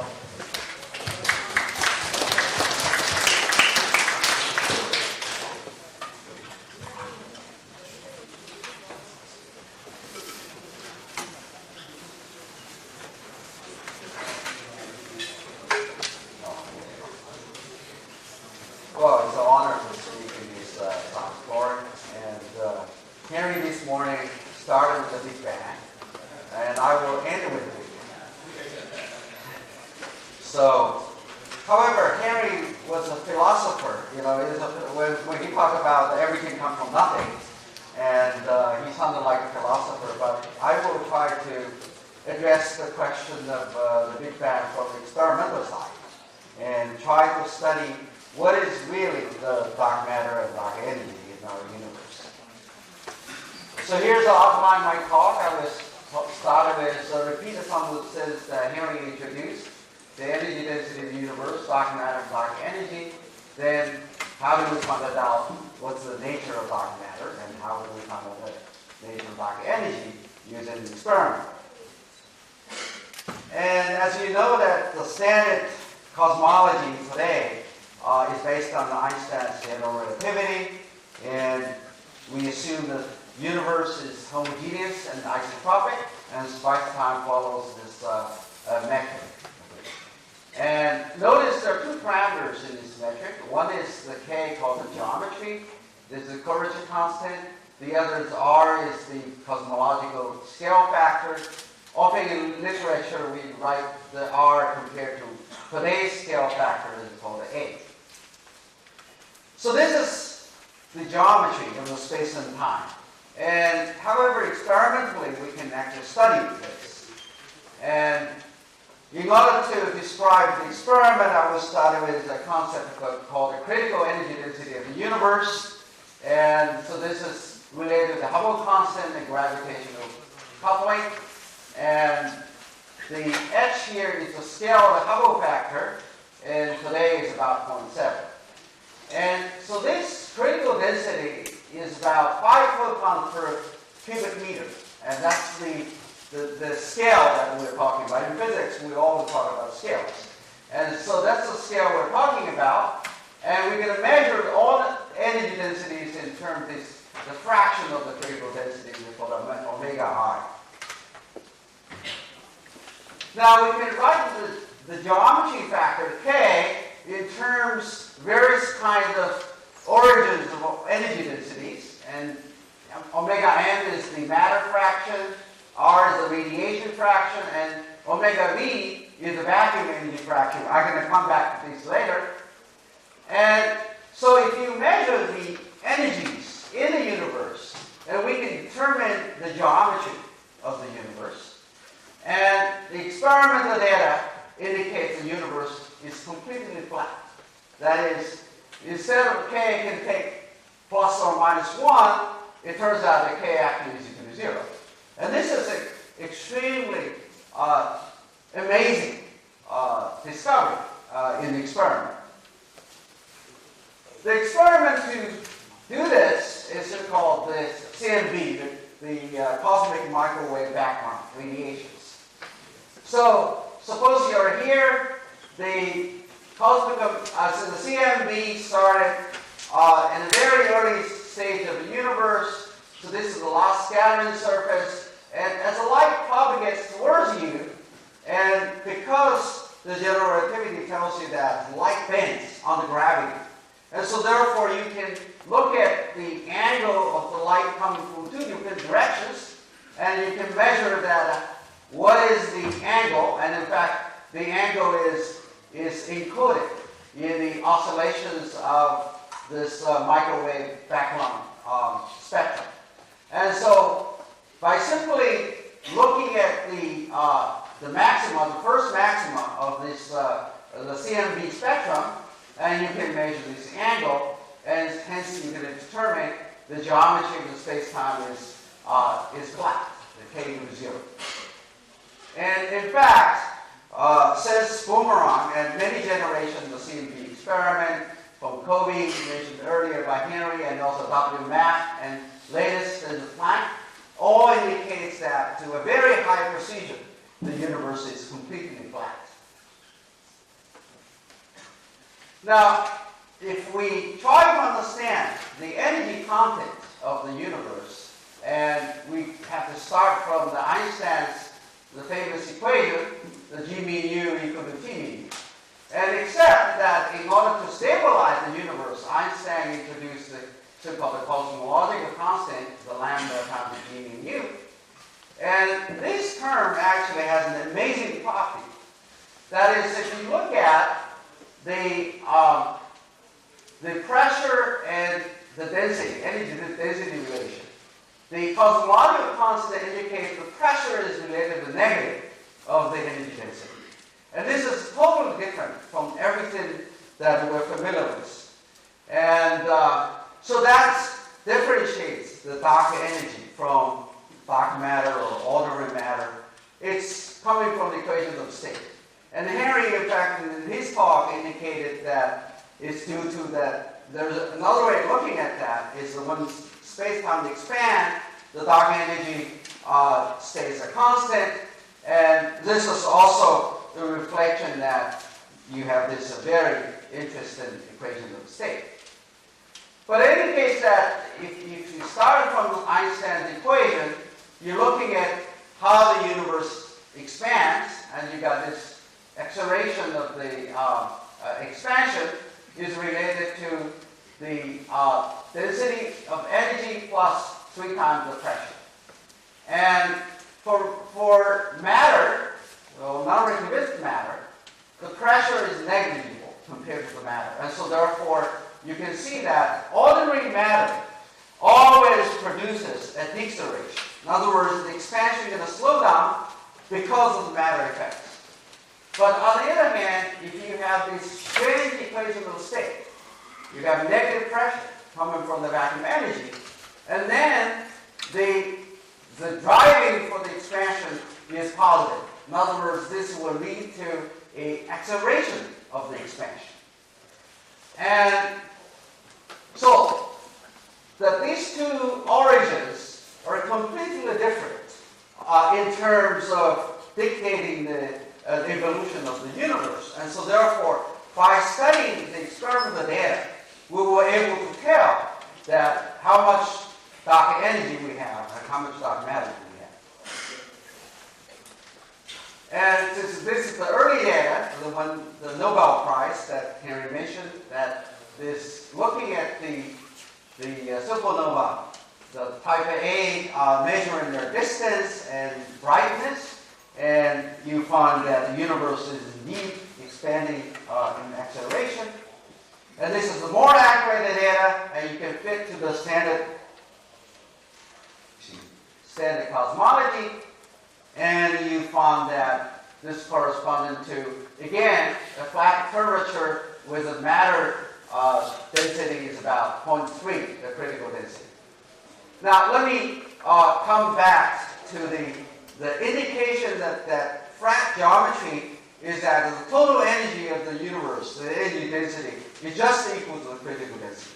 And so therefore, that critical density has to be partitioned between the matter and the vacuum energy, and the experimental data indicates that the matter is about 30%, and the vacuum energy comes for about 70%. And there are other experimental tools allows you to measure the vacuum energy versus matter density. This is called a baryon acoustic oscillation, and this is a CMB measurement. It all indicates that the matter is only about 30% of the critical energy density. So now you have the rough division of the energy between the matter and the cosmological constant or dark energy. But what about the dark matter? Well, the ordinary matter that everything we're made of is only about 5%. And this you can infer from both the CMB and Big Bang nuclear synthesis. And it's amazing, actually, just two different experiments looking at entirely different things, and yet they come to the same conclusion, that the baryonic matter, protons and neutrons and electrons, that everything that we see around us and in the stars accounts only for 5% of all the matter in all the energy in the universe. So that must mean that apart from the ordinary matter, there are other forms of matter that obeys this equation of state. In other words, the pressure is much less than the matter density. Okay? And this part we call the dark matter. So the remaining 27%, they're dark matters, and we don't see them electromagnetically, and they don't have any electromagnetic interactions. and they don't have any strong interactions that we see in the nuclei and in protons and neutrons. And they must be stable in the scale of the lifetime of the universe. And in fact, there are already multiple astronomical evidences about the existence of dark matter since the beginning of the 20th century. And for example, in 1933, Zwicky studied the Coma cluster and discovered that the galaxies in the Coma cluster are moving much faster than the gravitational potential can produce. And so he concluded there must be existence of dark matter. And this curve I've shown before, that looking at the rotation of the stars around the galaxy, and you can see the rotational speed is much faster than the visible matter can produce. And so therefore there must be existence of dark matter halo in every galaxy that in the universe. And this is the bullet cluster, and tell you the picture that how two galaxies collide, how the dark matter and dark energy distribute after the collision. And this picture cannot be understood if without dark matter. So you can see that there are a lot of experimental evidences for the existence of dark matter and dark energy. All right? And so the question is, what are they? And amazingly, that we know very little about these. And so let me first discuss that what do we know about dark matter. Now there are many theoretical proposals present. For example, there are thoughts about a primary black hole. For example, there are people suspicious that gravitational wave detected by the binary black hole merger, and this black hole may be primordial black holes, and they may account for the existence of dark matter. There are axioms sustain zero particles arise from the CP violation of strong interaction series, and they may exist and may account for the dark matter. There are evidence of the stereo neutrinos in particle physics experiment, and these neutrinos we know very little. They could account for the dark matter. However, most studies so far have been concentrated on so-called weakly vacuum massive particles, called WIMPs. Now, these type of particles are very similar to heavy neutrinos. They're very heavy. Okay, they're maybe GeV to TeV scale mass, but they don't have any electromagnetic and strong interactions. And however, they have weak interactions. So just like neutrinos, they can interact with matter very, very feebly. Now, why WIMPs has caught so much attention in particle physics community? Well, because WIMPs naturally arises from models we understand model physics. And we can discuss that the standard model of particle physics is incomplete. So any way you're trying to make a more complete theory, you cannot avoid those dark matter particles. And so therefore, particle theory is really likely. And another reason is that there's so-called WIMP miracle. And if you try to understand why the dark matter accounts for 27%, not 99%, and the reason is that there must be interaction between dark matter particles. Otherwise, they would consist of the majority of the energy in the universe. And it turns out that if you assume dark matter particles have weak interactions, and you can produce similar amount of number, like 27%, with no difficulty. And cosmologists really like WIMPs because it's a class of so-called cold dark matter particles. And you can start with the universe with those WIMPs and produce the structures we see today in the universe. And the particle experimenter likes WIMPs because these particles can be studied by standard particle physics technology. And there are three ways to search for WIMPs. One way is looking production, and just like LHC, we can use ordinary particles collide, and dark matter particle may come out of it. Indirect detection is put a satellite in the sky and put a detector on the satellite to detect the annihilation of dark matter in the middle of Milky Way.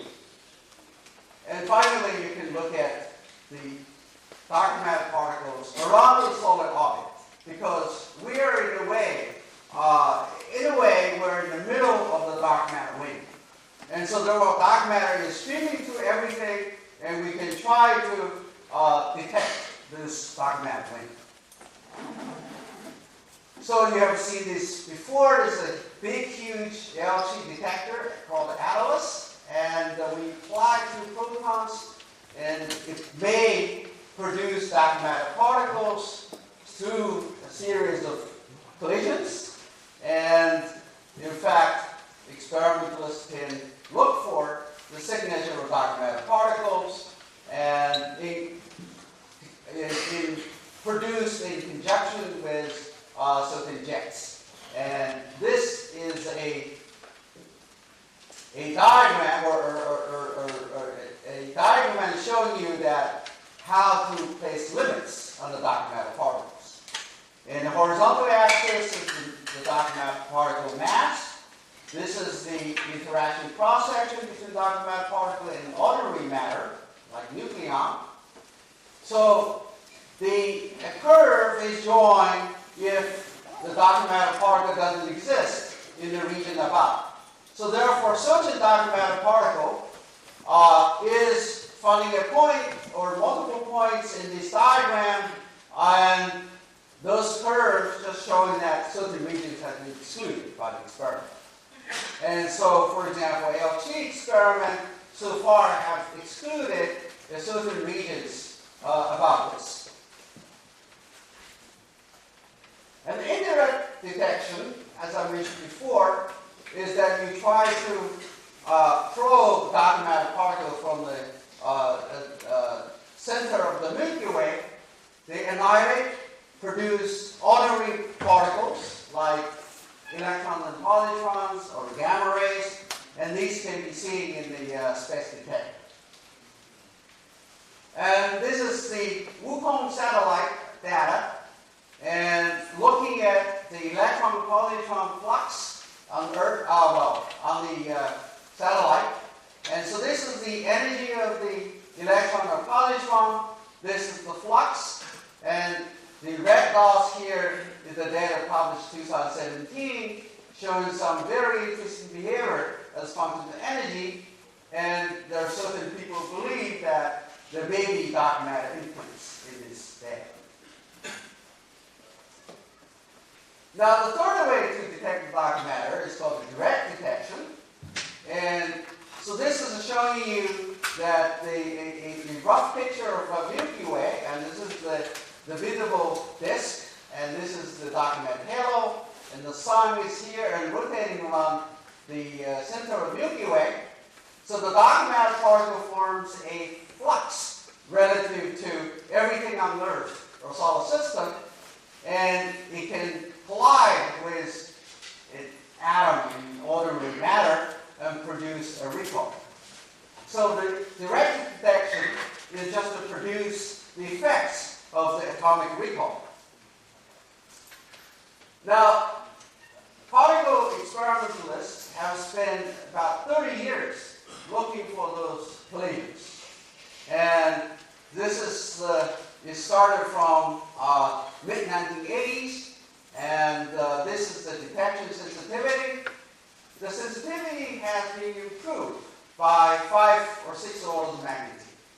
And people started with crystals, and then semiconductor detectors, and then liquid xenon technologies. And in fact, the xenon technologies have generated a revolution. Right now, that the most sensitive results are coming from the xenon detections. So we have a collaboration in China called the PenX collaboration, and it started in 2009. It involved multiple institutions in China, and we've done the experiment in the last 10 years in Shing-Tung Mountain. This is the Shing-Tung Mountain, and it's about 500 kilometers away from Chengdu. And our laboratory is in the middle of this Shing-Tung Mountain, and the overbuilding is about 2,400 meters of rock. And this is the deepest underground lab in the world. And the current status of the detection, and it looks like this. This is, again, the wind mass, and goes from 1 GeV to 1 TeV.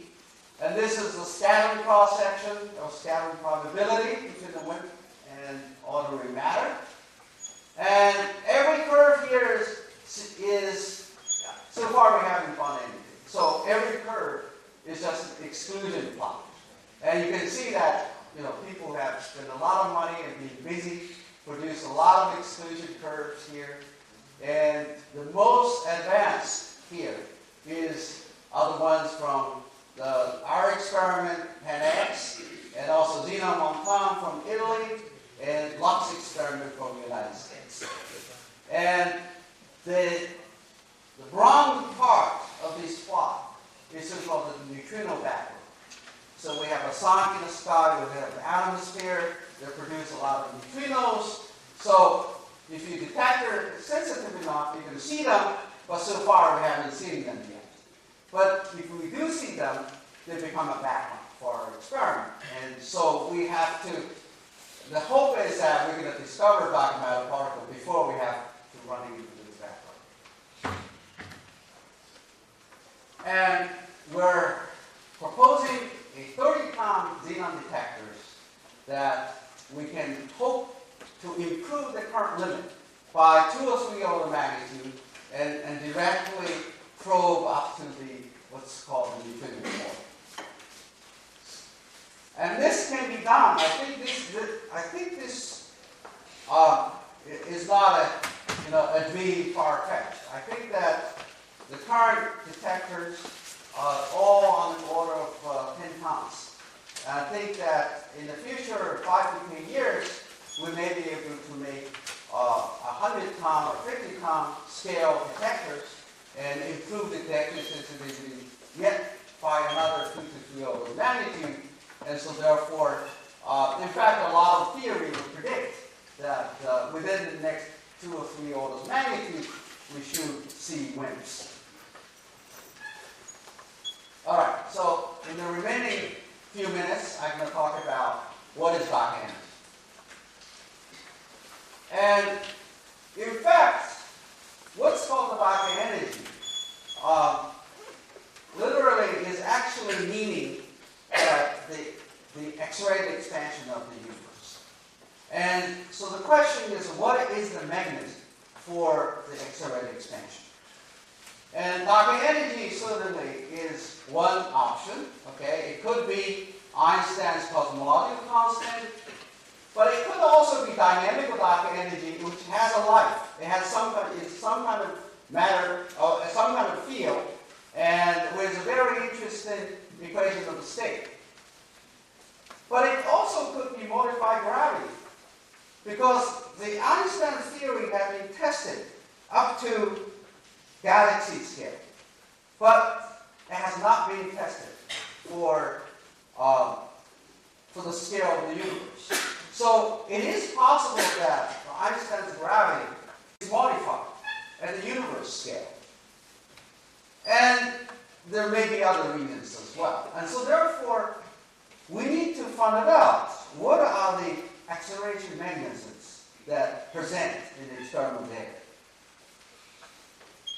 And as I said, the solution number one is the dark energy. And if you look at the Einstein's famous equation, if this is not true, you add a term called the dark energy, and then the pressure divided by the energy density, and the cosmological constant says equal to -1, but we should leave an open mind, and maybe, there's some interesting equation to say, we need to find this out. And in fact, as early as in 1988, and Peebles and collaborator have proposed so-called dynamical dark energy, and later on people called it quintessence. In this case, the ratio of the pressure over the energy density is not equal to -1 exactly, and also may vary as a function of time. And solution number 2 is the modified gravity. That is, not only you have this Ricci tensor, G mu nu is equal to the matter, but you have some additional term in here. And so, for example, that you have what's called FR gravity, you have a more complicated action for the geometry. And so in this case, you're going to solve a more complicated equation. And maybe that will produce accelerated expansion. Now, to differentiate between dark energy and modified gravity, we have to precisely measure the expansion rate. In other words, we know that the universe is expanding, but how does it expand precisely in terms of time that we need to measure it very accurately? And although we can measure by supernova, its luminosity over its distance, we can also measure so-called varying acoustic oscillation. So these expansion speed measurements can differentiate between dark energy and modified gravity, but in general, there are some degeneracies. And right now that people believe that we can get the answer by measuring the structural worlds. And the basic problem is that the universe started with matter and radiation, and these matters clumps as time evolves and produce the structure of the galaxies and cluster of galaxies today. And how these structures are formed and its precise measurement can tell us that how the universe evolves. And so, for example, if you have the same expansion speed for dark energy or modified gravity, but in general will induce a different structural growth. The challenge, of course, is to make a very precise measurement. And right now, there's a theory called the lambda CDM cosmology. It's consistent with all observations within the 10% uncertainty. So to find the sign beyond the lambda CDM cosmology, dynamic or dark energy or modified gravity, we have to achieve better than 1% accuracy in measurement and theory. And so that's called for very precise cosmological measurements.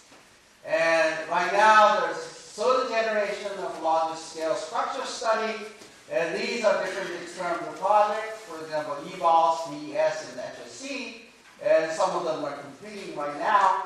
There are fourth generations of high precision structure survey, including DAISY, Euclid, PFS, etc. So a lot of money has gone into this field, and we try to produce precision cosmology. Now, this is coming from so-called SDS, Sloan Digital Sky Survey. So what you do is that you build a big telescope, you measure the redshifts, and you measure the images of the galaxies, and to very distant past. And so this radial distance is so-called the redshift. The higher redshift, you go farther back in time. And every dot is this plot showing you a galaxy, like our nucleus. And so you're looking at literally billions of galaxies. And look at how they're distributed in space and time. And so therefore from this picture that we can try to understand the way the form is coming from where the dark energy are coming from modified gravity. And so here showing you that some of the technical specifications of these measurements, for example, the 10-year fourth generation, like LSSP for the gravitational lensing, and you're looking at this 3 billion galaxies, and with the redshifts about less than 4. And these are looking at so-called the redshift survey, and they're looking at, again, millions and tens of millions of galaxies looking at the redshifts.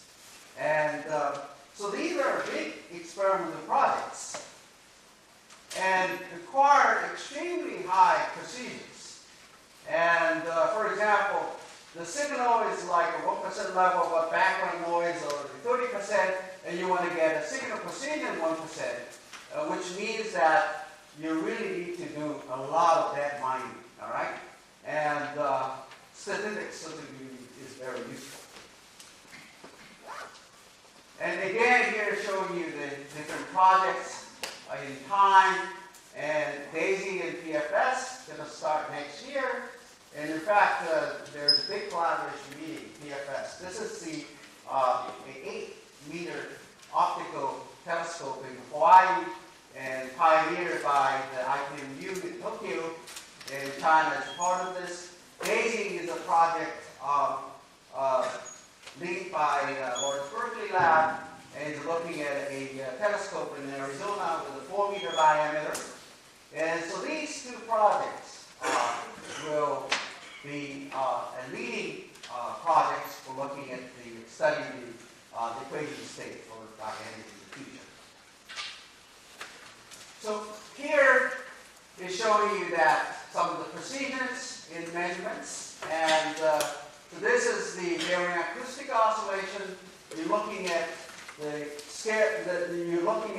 how the universe, the expansion rates vary as a function of redshifts, and so you look at the different redshifts, looking at the scale expansion.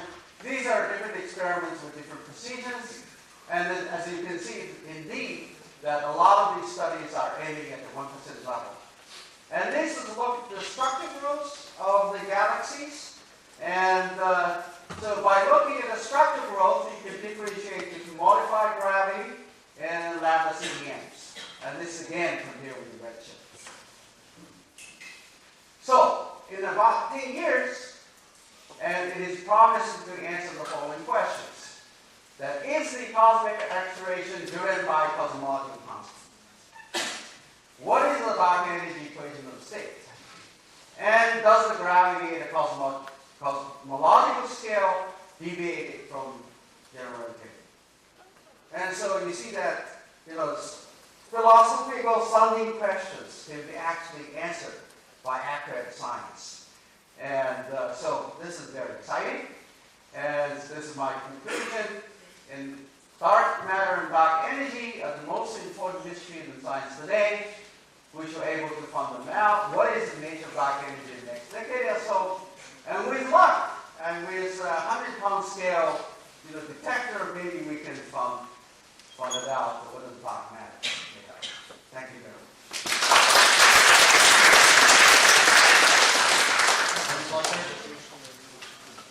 No such question, then maybe ask Professor Yau to give a briefing.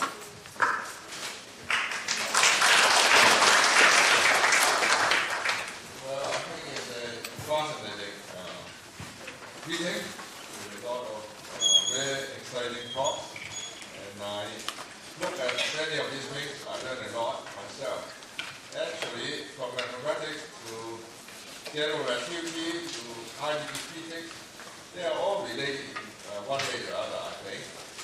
In fact, I was sitting on my chair listening to Professor Smith's talk, who was my colleague, and I was wondering a question whether the closed curve he defined could be the event horizon of the black hole.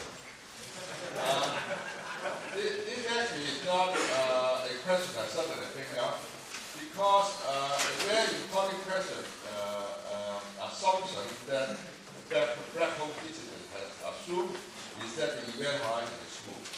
And based on that assumption, it diffuse the no-hair field. And based on the no-hair field, it diffuse all these questions about particles, or information particles. But if the event horizon is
讲的东西你认为可能想着的，我会跟他讲他讲的东西对我很大的帮助。因为这个爱因斯坦理论是能量按这个perfect 的耐性多 energy， 但是引力它是we were out in the